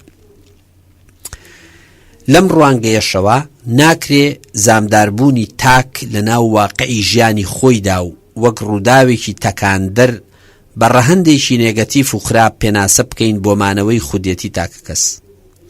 مردنی باوک بۆ من ڕووداوێک بوو تاساندمی، جیابوونەوەی خۆشەویستەکانی دام، بێوەفایی هاوڕێیان ناومێدی کردم، مەرجی لە پڕی دۆستان لە پەلوپۆیان خستم، بێمتمانەی مرد بە هاوسەر ژن دەپوچێنێتەوە، بێڕێزی مامۆستا بە قوتابی متمانە بە خۆبوونی لێ دەستێنێتەوە، هەڕەشە و توندوتیژی مناڵ گۆشەگیر و بێدەسەڵات دەکا، توندڕەوی بەڕێوەبەر کارمەندەکان بێتواناکات و بەو جۆرە. ئەگەرچی هەموو ئەم ڕووداوانە لە ساتەوەختی ڕوودانیاندا ئازار بەخشن و خودێتی تاکە کەس دەخەنە بەردەم هەڕەشە و توندوتیژێکی بێنمونە، بەڵام مەترسیدار نین، چونکە وریای دەکەنەوە و هوشیاری دەکەن لە ئاست ئەو تواناییانەی خۆیدا کە گیانی بەرگەگرتن و بەرگریکردنی تێدا زیندوو دەکەنەوە. بەڵام چۆن زامداری دەبێتە هەڕەشە؟ زامداری تەنیا ئەو کاتە مەترسیدارە بۆ سەر بنەڕەتی بوونی تاکە کەس کە بەردەوامی وەربگرێت و هیچ دەستێکی یارمەتی دەر و چارەسەر و فەریادڕەس بەهانای کەسی زامدارەوە نەچێت. واتە کۆمەلگا خاوەنی ئەو کولتورە فەریادڕەسانەیە و هەستەرە یارمەتی دەرە نەبێ کە بۆ کورکردنەوەی ماوەی زامداریەکە و تەکانی سەرەتایی پێویستە، تاکو تاکە کەس بەهۆیەوە و لە ساییدا بتوانێ مامەڵە لەگەڵ زامەکانیدا بکە. بۆیە زامداری قوڵ لەوەدا نییە هەریەک لە ئێمە کە لە واقعێکی بێدەرەتاندا دەژین لە بەردەم مەترسی ئەم جۆرە قەیرانەداین، بەڵکو زامداری قوڵ کە زیانی بۆمانەوەی خودی ئێمە هەبێ بریتیە لە تەنیاییەکی درێژخایەنی ئێمە لەگەڵ زامەکانماندا. ئەم تەنیاییەیە کە بۆی هەیە بمان خاتە سەر ڕێچکەی خۆگونجاندنی تر و ناچاریانە لە ناو واقعێکی بێمانادا و لە کەشێکی سەر لێ تێکچووندا کە ئەو ڕێچکەیە ناکۆک و دژ بێ لەگەڵ ئامانجەکانی مرۆڤ بوونمان، واتە جۆرە ژیانێ بژین کە ناکۆک و پێچەوانەی عیزەتی نەفس و گەورەی مرۆڤانەی خۆمانەوە بێ. لێرەوەیە نەخۆشیە دەرونیەکان، پەنابردن بۆ ئەلکۆهۆلیزم و مادە هۆشبەرەکان و شێتی یان توندوتیژی بێ ئامانج و تۆڵەکردنەوەی کوێرانە و دوجار خۆکوشتن ڕێزمان بۆ دەبەستن. لێرەوەیە کە وزەی ژیان دۆستی دەگۆڕێ بۆ وزەی مەرگ دۆستی و ئێرۆسیەت دەبێتە شەڕانیەت. بەم جۆرەش لە تەنیایی دوای زامداربوونەکاندایە کە ئێمە دەبینەوە دژی خۆمان و ناکۆک لەگەڵ بنەڕەتی بوونی خۆماندا هەڵسوکەوت دەکەین تاکو سنووری ڕەتکردنەوەی خودێتیمان. ئەمڕۆ زامداری و برینداری ڕۆحیەکان بەشێکی بەردەوامی ژیانی تاکە کەسەکانن. دەمی هەر کەس دەکەیتەوە زام و برین داگیریان کردووە. زۆرن ئەوانەی تازە بە تازە تەکان و تەقینەوە مەزنەکە لە توپەتی کردوون و جارێ سەرقاڵی خۆکۆکردنەوە و ڕزگاربوونن لە شۆکە گەورەکە. بەڵام زۆریشن ئەوانەی ساڵەهایە لە تەقینەوەی یەکەم جار خۆیان ڕزگار کردووە و بە تەنیایی لەگەڵ زامەکانیاندا دەژین. کۆمەلگای ئێمە بەبێ جیاوازی تەمەن و پێگە و دەسەڵاتی کۆمەڵایەتی پڕپڕە لە زامدار. زامداران کەمایەتی نین و زام میوانی هەمیشەی ناخی هەر یەکێکمانە. هەمانە بۆ خۆمان و لە ئەنجامی هەڵەکانی خۆمانەوە زامدار بووین. تیاشماندایە باجی هەڵەی کەسانی تر و بارودۆخەکان دەدەین و زۆری نەشمان پاشماوەی مێژوو سیاسەتێکین کە میراتێکی لە زامدارکردن بەسەردا سەپاندوین. لە سەرۆک و دەسەڵاتدارانی وڵاتەوە تا دوای نەفسێکی زیندوی ئەم کۆمەلگایە نیشانەی زامداریان پێوە دیارە. ئەوانەی ئەزمونێکی زۆریان لەگەڵ زامداران هەیە نیشانەکانی بە ئاسانی دەناسنەوە و ئەمەمان بە خاڵی لاوازی بۆ حساب ناکەن. بەڵکو ئەوە ڕازگۆیی ئێمە دەردەخا لە بەرگەگرتنیدا بۆ کۆی ئەو گوشارانەی لە جیهان و هێزە دەرەکیەکانەوە خراوەتە سەرمان. کۆڕەفتاری زامداری شتێک نییە بتوانین بە ئاسانی بیشارینەوە. زام بۆ هەموو شوێنێ لەگەڵمانە و لە سیما و ڕوخسارماندا دیارە. لەو کاتانەدا کە دەمانەوێت تەواو بابەتیانە بدوێین بیرەوەری زامێ دێت و سۆژەی برینداری ئێمە بەدەنگ دەهێنێتەوە. لە قاقای پێکەنینەکانمان و لە قوڵپی گریان و لە تووڕێی و لە گەمژەی و تەنانەت لە بێموبالاتیەکانیشماندا هەمان سوژەی بریندار و زامار دەبینینەوە. بەد ئاکامیەکانی زامداری لەوە شتێپەڕیان کردووە و پەڕیونەتە ناو تایبەتیترین پەیوەندیە سۆزگەراکانمانەوە. ئەمڕۆ هیچ پەیوەندیکی سۆزگەرایی، هیچ حەز لێکردن و خۆشەویستیەک و تەنانەت هیچ جوودبوون و سێکسکردنێکیش نییە بە دوور بێت لە بەد ئاکامیەکانی زامداری و لە زامدارکردنی یەکتر. لەبەر ئەوە سوژە و خودێتی ئێمە لەم قۆناغەدا پێش ئەوەی سوژەیەکی سەرکەوتووی ئازاد بێت خودێتیەکی شڵەژاوە بریندارە و وەک هەر برینداریکی دیکەی جەستەیی ناخ و ڕۆحی ئێمەش پێویستی بە چارەسەر هەیە. بەڵام چارەسەر چییە؟ من چارەسەری پرۆفێشناڵی ڕەت ناکەمەوە. ئەگەر چی بە دووری دازانم لەوەی زۆر جاران ئەوانەی پسپۆڕن لە بواری چارەسازی و دەروون چارەییدا بۆ خۆشیان زامەکانمان قوڵتر دەکەنەوە و بۆ خۆشیان زامدار و تەنیای ناو زامەکانی خۆیانن. لەگەڵ ئەوەشدا ئەم جۆرە چارەسەریە هێشتا لە وڵاتی ئێمەدا نییە یان زۆر لاوازە و فریای ئەو شەپۆلی زامانە ناکەوێت کە ناخی مرۆیی تاکەکانیان داگیر کردووە. بۆ کۆمەلگایەک کە لە پرۆسەی بەدەستێنانی ژیان و ناسنامەی نەتەوەی خۆیدا زامداری بەشێک بوو بێت لە مێژووی تاکەکانی هیچ شتێلەوە گرنگتر نییە کە ستایشی زامداران بکات و لە کورتکردنەوەی ماوەی تەنیاییەکەیان بە فریادیان بگات. ئێمە پێویستیمان بە کولتورێک هەیە کە تیایدا قسەکردن لەسەر زامداری ئاسایی بێت لە بەزەیەوە تەماشای کۆستی یەکتر نەکەین، چونکە زامدار لە پێگەیەکی لاوازدا نییە تاکو پێویستی بەوە هەبێ کەسانی تر خێری پێ بکەن. ئەو لە تەنیایی خۆیدا بەرگەی گرتووە و لە ئەزمونەکەی تێپەڕاندووە، بەڵام نایەوێت و نابێت بە تەنیایی بمێنێتەوە. زامداران بەوەی کە بەرگەی زامەکانیان گرتووە پێویستە ستایش بکرێن، چونکە ئەوان بە خودێتی خۆیان لە ئاست غەدرێکدا بەرگریان کردووە کە بۆیان هاتۆتە ناو ناخیانەوە. بەڵام ئەوان مەحکوم نین بەوەی زامدارانە بەردەوام بن لە ژیان. پێویستە ئەوانی تر و کۆمەلگا بەهانایانەوە بچن. پێویستە کۆمەلگا و دەوروبەر ناخی ئەوان و خودێتی ئەوان ڕزگار و ئازاد بکات لە هەر شەڕانیەتێک کە مەترسیە بۆ سەر بنەڕەتی بوونی هاوبەشمان، چونکە ئەم واقعە زیاتر لەوەی ئامادەمان بکات بۆ خۆشەویستی ئامادەمان دەکات بۆ تۆڵەکردنەوە و ڕق.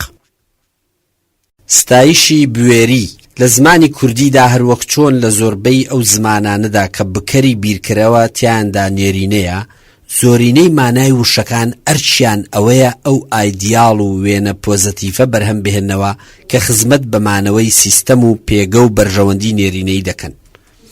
واتە ئەو سیستەمە زمانیە بۆ خۆی ڕێگرە لە بەردەم سنووردارکردنی توانە شاراوەکانی تری زماندا کە بەرجەستەبوونی ڕەهەندی مێینەیی یەکێکە لەو توانایەنە. وشەی بوێری یەکێ لە وشانەیە کە لەگەڵ وشەکانی وەک چاونەترسی، ئازایەتی، جەسووری، پاڵەوانێتی و قارەمانێتی و زنجیرەیەک وشەی دیکەی لەم جۆرەیە هەمیشە ئەو بەشەی ئازایەتیمان بەبیردەهێنەوە کە پەیوەستە بە ئازایەتی و بوێری جەستەییەوە، نەکەر لە زمانی ڕۆژانەیە بەڵکو لە داستان، ئەفسانە و چیرۆکە میلیەکانیشدا ئەم مانایە بۆ ئازایەتی بەشێکە لە خەسڵەتە نەگۆڕەکانی پاڵەوان و قارەمانان. بەم جۆرەش بوێری پاڵەوان لە قارەمانیەتیەکی جەستەیی و ماسوولکەییدا کوور دەکرێتەوە و بوێری دەبێتە سیفەتی قارەمانی نێرینە. ئەمانە فیزیکیە بۆ پاڵەوان و قارەمان وێنەیەکی گەنجانەی لەسەر بنەمای تەمەن و لەشێکی پتەوەوە بۆ مرۆڤی قارەمان دروست کردووە کە ناتوانێت ئەو سنوورە تێپەڕێنێ و بەردەوام قارەمان لە بەردەم سنوور و قۆناغی تەمەن و جەستەی خۆیدا تێک دەشکێنێ. ئەم وێناکردەی قارەمان لە دایکبووی کولتورێکی تونند و تیژ و جەنگاویە، چونکە ئەرچی قارەمانێتی تیایدا دەبەسرێتەوە بە بەشداریکردنی تاک لە جەنگەکاندا. قارەمان لەو وێنایەدا بوونەوەرێکی خاوەن هێز و ماسوولکەیە کە ئەو کارانەکە لە سەرووی توانای مرۆڤی ئاساییەوەن. ئەم وتارە ستایشێکی تری بوێریە بۆ ئەوەی بوێری لە بیرکردنەوە و هزریندا جیا بکەینەوە لە ئازایەتی قارەمانە خاوەن هێز و ماسوولکەکان. بوێری و فەلسەفە، کانت و ئادەم. بوێری بەو مانە فەلسەفیەی ئێمە لێرەدا مەبەستمانە ساتەوەخت و کردەیەکە لە پرۆسەی سەلماندنی مرۆیی خۆماندا کە هیچ پەیوەندیەکی بەو چەمکانەوە نییە مرۆڤ لە وێنەی پاڵەوانی ئازا و چاونەترس و پیاوی مەیدانی جەنگدا بەرجەستاکەن. بوێری نە ئازایەتی شەڕکەرانەیە، نە پەلاماردانی ئەژدیهایە و نەخۆ فڕێدانە خوارەوە لە دوای نهۆمی باڵاخانە ئاسمان بڕەکان و نەچەقۆدانە لە شادەماری ژیان لە بەردەم معشوقدا. هەڵبەت لە هەموو ئەمانەدا جۆرێ لە چاونەترسی، جۆرێ لە ئازایەتی، جۆرێ لە پاڵەوانبازی و کردەی نمونەی ئامادەییە، بەڵام هیچیان بوێری نین، چونکە بوێری ساتەوەختێکە هۆشمەندی و گەمژەیی لە یەکتر جیا دەکاتەوە. لە ئازایەتی شەڕکەرانەدا لە پەلاماردانی ئەژدیها و لە بڕینی شادەماردا لە بەردەم یاردا جۆرێ لە چاونەترسی و ئازایەتی و دانسقەیی هەیە، بەڵام ناکرێ چاو لە ڕێژەی ئەو گەمژەیەش بپۆشین کە لە پشت هەر کامێک لەم کردەوانەوە ئامادەیە کە ئەویش هەڵەشەی و سەرکەشیە.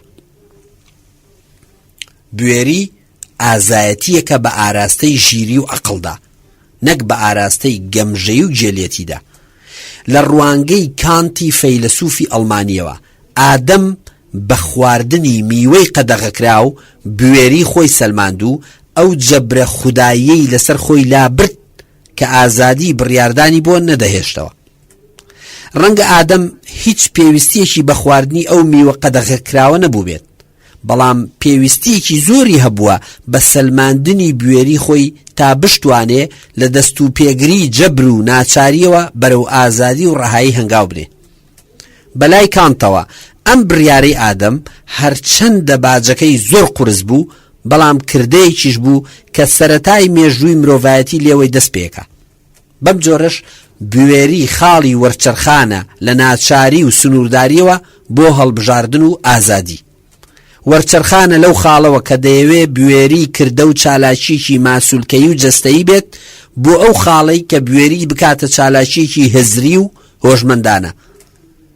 ئەمە جگەلەوەی ئەم وەرچەرخانە پەیوەندی بوێری و بیرکردنەوە، بوێری و بوونەخود و بوێری و ژیری پتە دەکات و مانای بوێری دوور دەخاتەوە لە ئازایەتی و چاونەترسی و کردەی قارەمانانە و عاشقانە و جنگاوەرانە.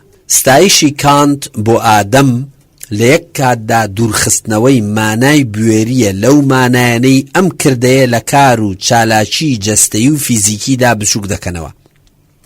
لە هەمان کاتیشدا قوڵکردنەوە و نزیک خستنەوەی مانای بوێریە لە ڕەتکردنی مانەوە لە دۆخی گەمژەی و هەرزەییدا.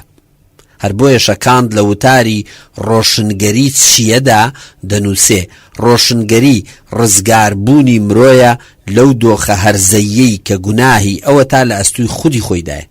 هەرزەبوون واتە بێتوانایی مرۆڤ لە ئاست بەکارهێنانی عەقڵی خۆی بەبێ ڕێنماییکردنی کەسانی دی.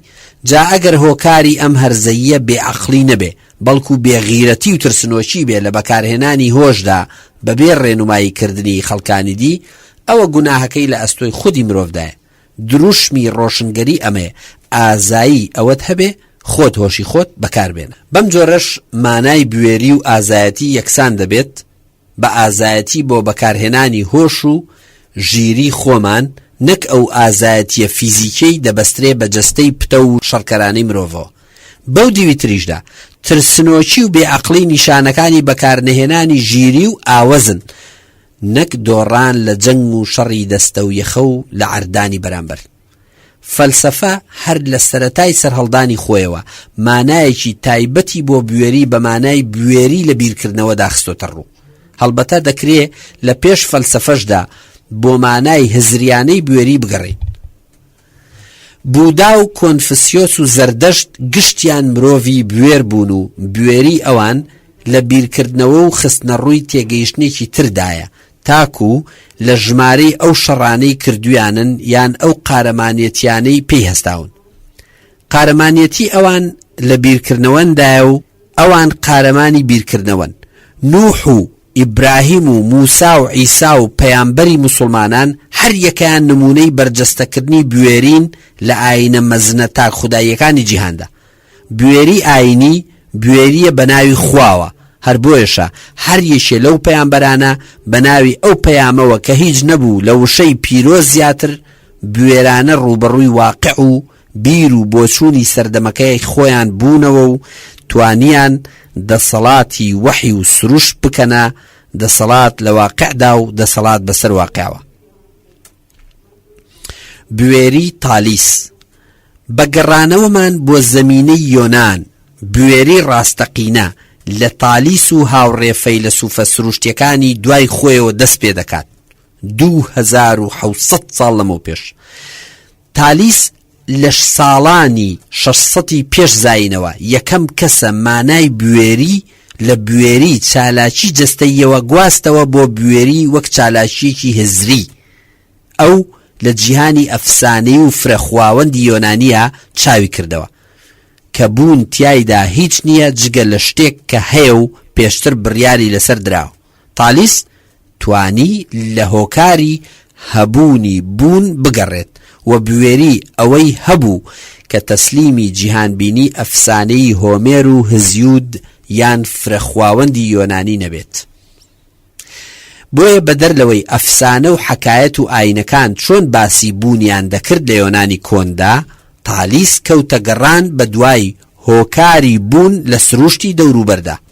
ئەم کارەی تالیس هیچ نییە جگە لە دووبارە کردنەوەی هەڵوێستی ئادەم بە پێی لێکدانەوە کانتیەکە بۆ بەکارهێنانی عەقڵی خۆی و ئازایەتی لە بەکارهێنانی هۆشی خۆیدا بەبێ ڕێنمایی وەرگرتن لە ئەوانی تر. لەم بڕیارەی تالیسدا کە دەشێت ئەنجامی توێژینەوە و تێبینیکردن و بەدواداچوون بێت کە سێ کەرەستەی میتۆدیکیانەی ئەون یان هەر ڕێکەوتێک بەو ئەنجامەی گەیاند بێت و پاشان بڕیاری لێدا بێ، تەماشا دەکەین خودی مرۆڤ و توانایی ئەو بۆ تێگەیشتن و پشتبەستن بە عەقڵ و ژیری لە چەقی کارەکەیدان. ئەوەی تالیس دەیکا بریتی نییە لە دووبارە داڕشنەوەی هزری ئاینی و ئەفسانەی، هەروەها بریتی نییە لە دووبارە ئاشکراکردنەوەی توانای مرۆڤ بۆ بیرکردنەوە لە چوارچێوە میتافیزیکی ئەفسانەیەکاندا، یان بوێری نییە بە ناوی، بەڵکو بوێری تالیسیانە لە دۆزینەوەی توانایی هۆشەکی و عەقلانیانەی مرۆڤ بە بێگەڕانەوە یان ڕەوایەتی وەرگرتن یان ئاماژەدان و خۆدانە پاڵی سەرچاوەیەک لە دەرەوەی بیرکردنەوەی مرۆڤ خۆی. لە بوێری تالیسیانەدا خودی مرۆڤ و توانای تێگەیشتنی لە خولگەی کارەکەدان، واتە مرۆڤ بەڕووی جیهاندا وەک ئەوەی کە هەیە دەکرێتەوە و تەفسیری بوونەکەی دەکات، نەک مرۆڤ کرابێتە ئامرازێک بۆ سەلماندنی بوونی هێزێکی دیکە کە بۆتە هۆکاری بوون و پەیدابوونی جیهان. سوقرات فەلسەفەی بوێری. دووەمین ویستگەی بوێری لە هزری فەلسەفیدا سەرهەڵدانی کەسایەتی سوقراتە. سوقرات فەیلسوفی بوێری و بەرجەستەکەری فەلسەفیانەی بوێریە. ئەو هەر لە سەرەتای کاری خۆیەوە کە بریتی بوو لە بەقسەهێنانی مرۆڤەکان، دروستکردنی کەشێک بۆ گفتوگۆ و ڕوبەڕووبوونەوە، تا ئەو کاتەی لە دادگادا بەرگری لە خۆی دەکرد و تا ئەو کاتەی هەڵاتن لە بەندیخانەی ڕەت کردەوە و تا نۆشکردنی ژەهری مەرگ بوێرانە بیری کردەوە و ڕەفتاری نواند و ژیا و مرد. سوقرات چ لە هزری فەلسەفیدا و چ لە ژیانی فەیلسوفانەدا جەختی لەسەر پێویستی مرۆڤ و پێویستی فەلسەفە بە بوێری کردەوە، بەڵام نەک بوێریەکی ماسوولکەیانە و جەستەیانە، بەڵکو بوێری فەلسەفیانەی سوقرات لە گەڕانی بێپسانی ئەودا بوو بە دوای ژیانێکی عەقلانیانەدا کە ژیری و بەڵگەهێنانەوە لە خەسڵەتە هەرە سەرەکیەکانی ئەم بوێریە فەلسەفیەن. سوقرات چ لە گۆڕەپانی دەوڵەتە شار و چ لە ناو کۆڕی لایەنگران و نەیارانیدا بە بەردەوامی بوێرانە بیری کردەوە و هەڵسوکەوتی کرد، بەبێ ئەوەی پێویستی بە پەرچەکرداری جەستەیی یان دەمارگرژی و ماسوولکەکانی هەبێ. بوێری فەلسەفیانەی سوقرات لە نەسرەوتی و سرچی ئەو پرسیارانەیدا بوو کە ئاراستەی بەرەمبەرەکانی دەکردن و لە سووربوونی ئەودا بوو بۆ گەیشتن بە ڕاستەقینە لە ڕێگەی گەشتی معریفیەوە و هەڵوەشانەوەی هەر معریفەیەکی ساختە و چاوبەست کە دەشێت مرۆڤ لەسەر واقع خۆی هەیبێت و ڕێگر بێ لە بەردەم خۆناسیندا. لەگەڵ سوقراتدا بوێری هەر تەنیا لە کردەیەکی فیزیکیەوە نابێتە کردەیەکی زەینی و هزری، بەڵکو بوێری سوقراتیانە لە ڕوبەڕووبوونەوەی ئەو بڕیارانەشدا کە بە هەڵە بەسەریدا دەدرێن خۆی بەرجەستاکات و ئەوەش دەگرێتەوە کە ئەو ڕێگە بە خۆی نادا لە پێناوی مانەوەی خۆیدا زیان بە بیرروڕاکانی بگەێنێت و مانەوەی جەستەیی خۆی بکاتە خاڵی ڕیسوابوونی فەلسەفەکەی. ئەگەر سوقرات بوێرانە بەرگری لە خۆی نەکردبا و بپارڕاباوە یان لە ترسی نۆشکردنی ژەهری مردن بەو کەشتیەی هاوڕێکانی بۆیان ئامادە کرد بوو هەڵات بە، ئیتر لە دوای سوقراتەوە چێ متمانەی بە فەلسەفا کرد و چێ فەلسەفەی وەک عەوداڵی بە دوای ڕاستەقینەدا دەزانی. بەم جۆرەش فەلسەفە نەک هەرتەنیا ساتەوەختێکە لە بەرجەستەبوونی بوێری، بەڵکو ساتەوەختێکی جیاکردنەوەی ئازایەتی جەستەیی و ماسوولکەیشە لە بوێری هزری و هوشیاری مرۆڤ. لەبەرەوە چ لە تەفسیرە کانتێکەدا بۆ ساتەوەختی سەرپێچیکردنی ئادەم لە فەرمانی خودایی کە دەکرێ بڵین لە هەمان کاتیشدا ساتەوەختی سەرهەڵدانی فەلسەفەیە وەک بیرکردنەوەیکی تایبەت بە مرۆڤ، چ لە پێناسەکردنی سوقراتیانەدا بۆ ئەرچی فەلسەفە کە بریتیە لە خۆناسینی مرۆڤ، بوێری بەمانای کردەیەکی هزریانەی مرۆڤ بۆ خۆجیاکردنەوە و سربەخۆی بوون و دانسقەی ئامادەی هەیە. بوێری کیاکەگۆرد. ئەگەر نەمانەوێت لە چوارچێوە یۆنانیەکەدا بمێنینەوە، ئەوە لە مەودای سەدان ساڵی پاشترا وێستگەیەکی تری بوێری فەلسەفی لە لای فەیلسوفی دانیمارکی سۆرین کیاکەگۆرد 1813 بۆ 1855 دەبینینەوە. کیاکەگۆرد بە زۆر بانە درێژە پێدەری سوقراتە لە جەختکردنەوەی پەیوەندی نێوان فەلسەفە و بوێری و خستنە ڕووی مرۆڤ وەک بوونەوەرێکی بوێر بەمانە فەلسەفیەکەی. جگە لەوەی کیاکەگۆرد سوقرات بە مرۆڤێک دەزانێت کە لە پێناوی بیرروڕاکانیدا ژیانی خۆی بەخت دەکا و بۆ ئەمەش ستایشێکی بێوێنەی دەکا، ئاواش کیاکەگۆرد بۆ خۆیشی لە بەشێکی زۆری بەرهەمەکانیدا سوودی لە ژانری گفتوگۆ وەرگرتووە. تەکنیکی بە دەنگهێنانی ئەوی تر لە ڕێگەی پرسیار و وەڵامەوە یان تەکنیکی مامانیکردن بۆ یارمەتیدانی بەرامبەر تا ئەوەی لە بیرکردنەوەیدایە دەری بڕێ و بەڕاستەقینە بگا، بەشێکی گرنگی میتۆدەکەیەتی. ئەم میتۆدە جگەلەوەی مرۆڤ فێری بوێری خۆ دەربڕین و بە دەنگهاتن دەکات و بوونی ئەو لە ئامادەبوونێکی هەنووکەییدا دەسەلمێنێ، ئاواش میتۆدێکە بۆ جیاکردنەوەی هزری فەلسەفی لە بیرڕا پێش فەلسەفیەکان، چونکە لە بیرڕا پێش فەلسەفیەکانی وەک بیرڕای ئاینی و شعریدا مرۆڤ تا ئەندازەیەکی زۆر پاسیڤە و گوێگر و وەرگرە. ئەم مرۆڤە لە قۆناغی شعریدا گوێ لە دەنگە سروشتیەکان دەگرێت، تەماشای دەوروبەری دەکات، ڕنگدانەوەکانی ئەم کاریگەریانە بەرهەم دەهێنێتەوە. لە ئایندا سروش و وەحی لە ئاسمانەوە بۆ دێت و لەم پەیوەندیەشیدا میتۆدی گوێ بگرە و ئێمە دەیڵێن یان بخوێنە بە ناوی یەزدانەوە بنووسە پیری دڵم ئەمری کرد کاریگەری هەیە. بەڵام لە میتۆدی سوقراتیانەدا مرۆڤ و تاکە کەس بۆ خۆی بەرهەمهێنەری مانایە و مرۆڤ دەکاتە بکەری سەرەکی و متمانە و بوێری دەجێڕێتەوە بۆ لای مرۆڤ خۆی، نەک مرۆڤ بکرێتە ئامرازێکی هەڵبژاردا بۆ گوتنەوەی شتێک کە خۆی خاوەنی نییە و بیری لێ نەکردێتەوە. لە لایەکی تریشەوە کیاکە گۆردیش وەک سوقرات لە هەوڵی پێگەیاندن و یارمەتیدانی تاکە کەسدایە بۆ ئەوەی خۆی بناسێ. بەڵام پرۆسەی خۆناسین لە لای ئەم فەیلسوفە هیچ نییە جگە لە بوونە خود. کیاکە گۆرد دەیەوێ هەموو شتێ بکە و هەموو یارمەتیەکی مرۆڤ بدات تاکو ببێتە خودی خۆی و بوێری هەبێت لە هەڵبژاردن و بڕیارداندا. ڕاستە کۆی فەلسەفەی کیاکە گۆرد بە فەلسەفەیەکی باوەڕدارانە ناسراوە، بەڵام باوەڕی ئەو بە تاکە مرۆڤ و توانایی بۆ بڕیاردان لە پێش هەر باوەڕێکی ترەوەیە، چونکە ئەگەر تاکە کەس بوێری نەبوو بۆ خۆی بڕیار بدات، ئەوە لە ژیانی ڕۆحی و باوەڕدارانەشیا ناتوانێت باوەڕی سادە کە بۆ ئەو خۆی لە چوونە کەنیسە و گوێگرتن لە قەشەکان دەبینیەوە لە باوەڕی ڕاستەقینە کە لە نمونونەکەی ئەودا ئیبراهیم و ئیسحاق بوون جیا بکاتەوە. کیاکە گۆرد کۆی مانای ژیانی لە بەخودبوونی تاکە کەسدا دەبینیەوە و ئەو کاتەش کە تاکە کەس دەبێتە خۆی مرۆڤی ڕاستەقینە دروست دەبێت کە نەترسی هەیە و نەمانەوە لە نێوان ئەم یان ئەودا.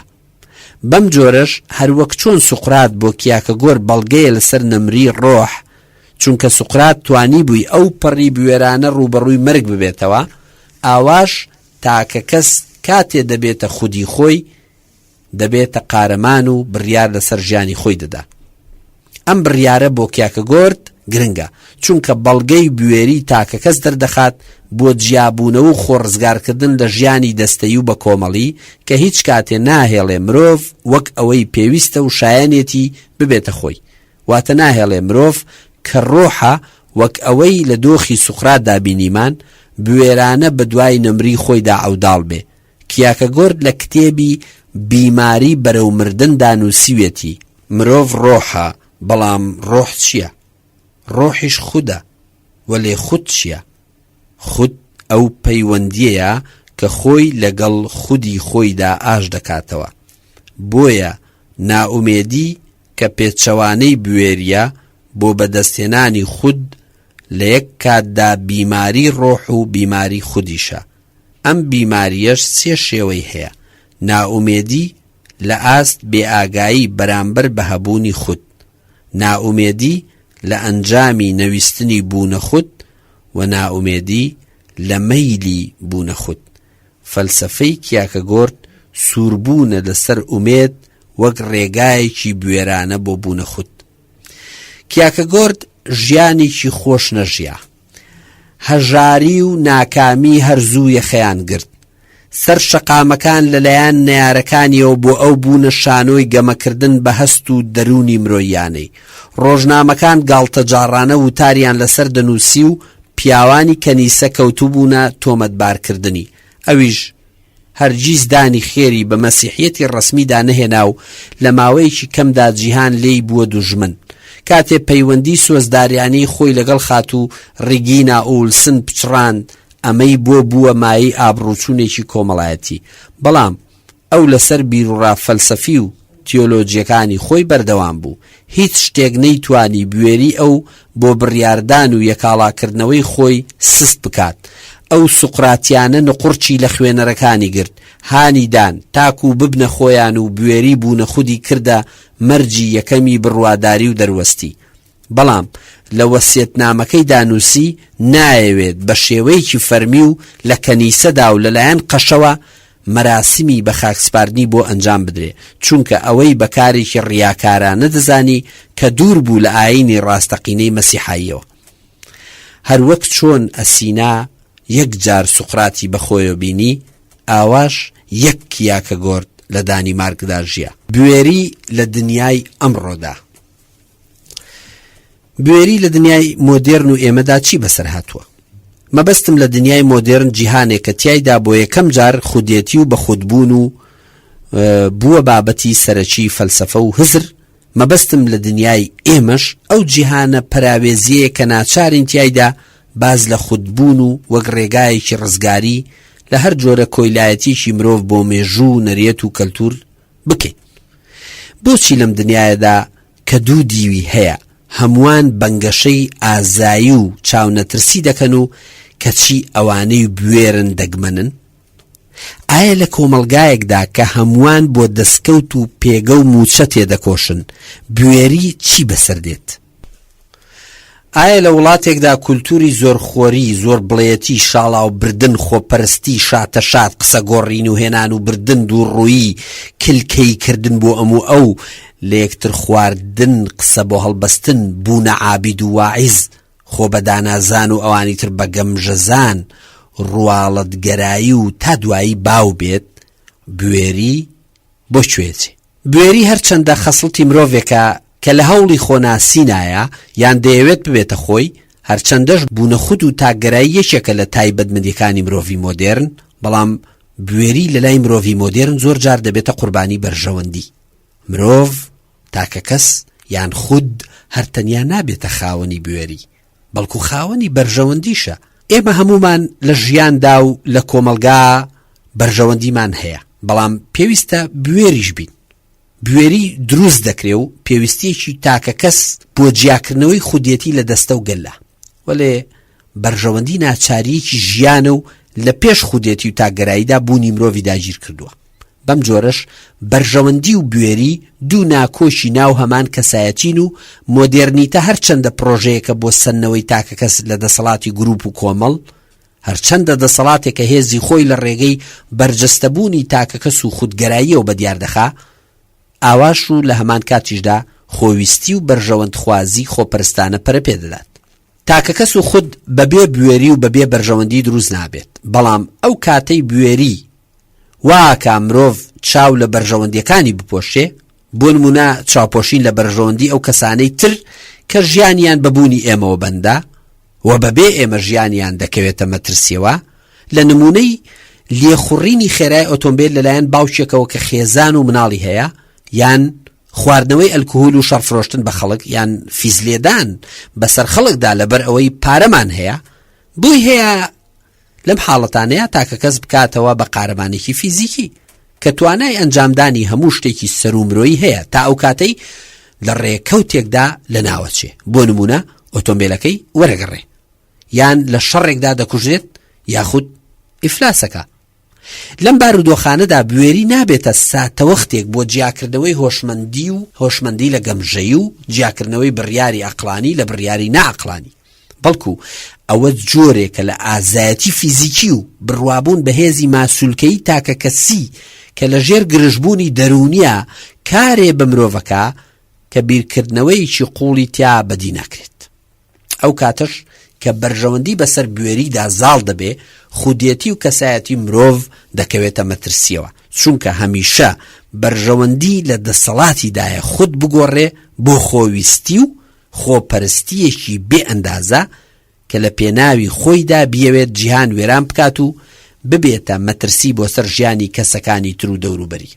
ڕۆژگاری ئەمڕۆ پڕە لەم جۆرە خود و کەسایەتیانەی کە بوونەتە کۆیلەی بەرژەوەندیە خۆپەرستەکانیان و جگە لە بەرژەوەندیە تایبەتیەکانی خۆیان هیچ شتێکی تریان بەلاوە گرنگ نییە.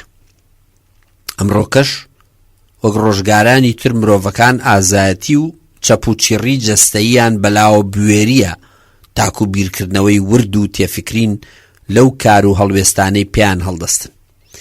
لەم جۆرە کۆمەلگایانی وەک ئێمەیە خێرایی مۆدێرنیتە کورتکردنەوەی پێشکەوتن و هاوچەرخیبوون لە مەسرەفگەرایی و نوێکردنەوەی تەکنۆلۆژیە، هەڵپەی تێرکردنی غەریزەکان، ئیغرابوونی مادیانە، توندوتیژی لە جیاتی لێبوردەی و هەڵکردن، هەوڵدان بۆ سڕینەوەی ئەوانی تر لە جیاتی قبولکردنی جیاوازی، قبولکردنی سەرگەرمی و ڕواڵەتگەرایی لە شێوەی ڕیزگرتنی هەڵپەرچێ و شان هەڵتەکاندن، یان کورتکردنەوەی میتۆدی زانستی لە پێشەشی و پرسیار و چەند ئەنجامێکی بێتام و ناونانی ئەمەش بە زانست و ئەکادیمێت، یاخود هەڵشاخاندنی ئاپۆرەیەک لە ئاسن و بلۆک و چیمەنتۆ بە ئاسمانە بە ناوی هونەری تەلارسازیەوە، هەموو ئەمانە دوژمنە سەرسەخت و گریمانەیەکانی بوێرین بۆ خۆسەلماندن و دۆزینەوەی توانایی ڕاستەقینەکانی مرۆڤ بۆ داهێنان و تازەکاری. هەموو ئەمانە ئەو بەشەی مۆدێرنیتن کە بربەستن لە بەردەم خۆناسین و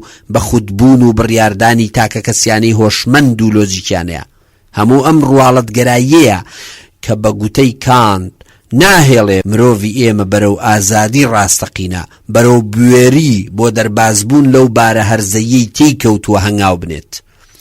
بوێری هیچ چارەیەکی نییە جگە لەوەی شۆڕشی هەڵگیرسێنێ کە هەم لە دژی ئەو نەریەت و بەهایانە بێ ناهێڵن مرۆڤ بەرژەوەندی خۆی لە نێوان ئازادی و کۆیلەیەتیدا دەستنیشان بکە، هەم شۆڕشێکیش بێت ژمارەی شۆڕژگێڕەکانی لە تەنیا کەسێک تێپەڕ نەکا کە دەیەوێت بوێرانە ببێتە خودی خۆی.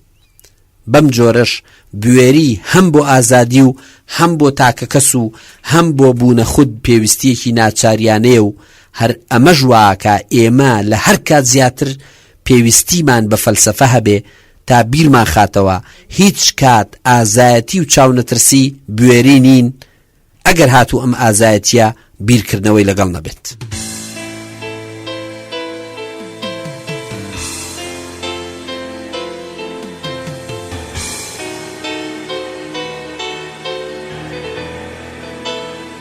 کۆتایی هەڵبژاردەیەک لە کتێبی ستایشەکان، ڕێبوار سیوەیلی. بە هیوام سوودی لێوەربژیرێت.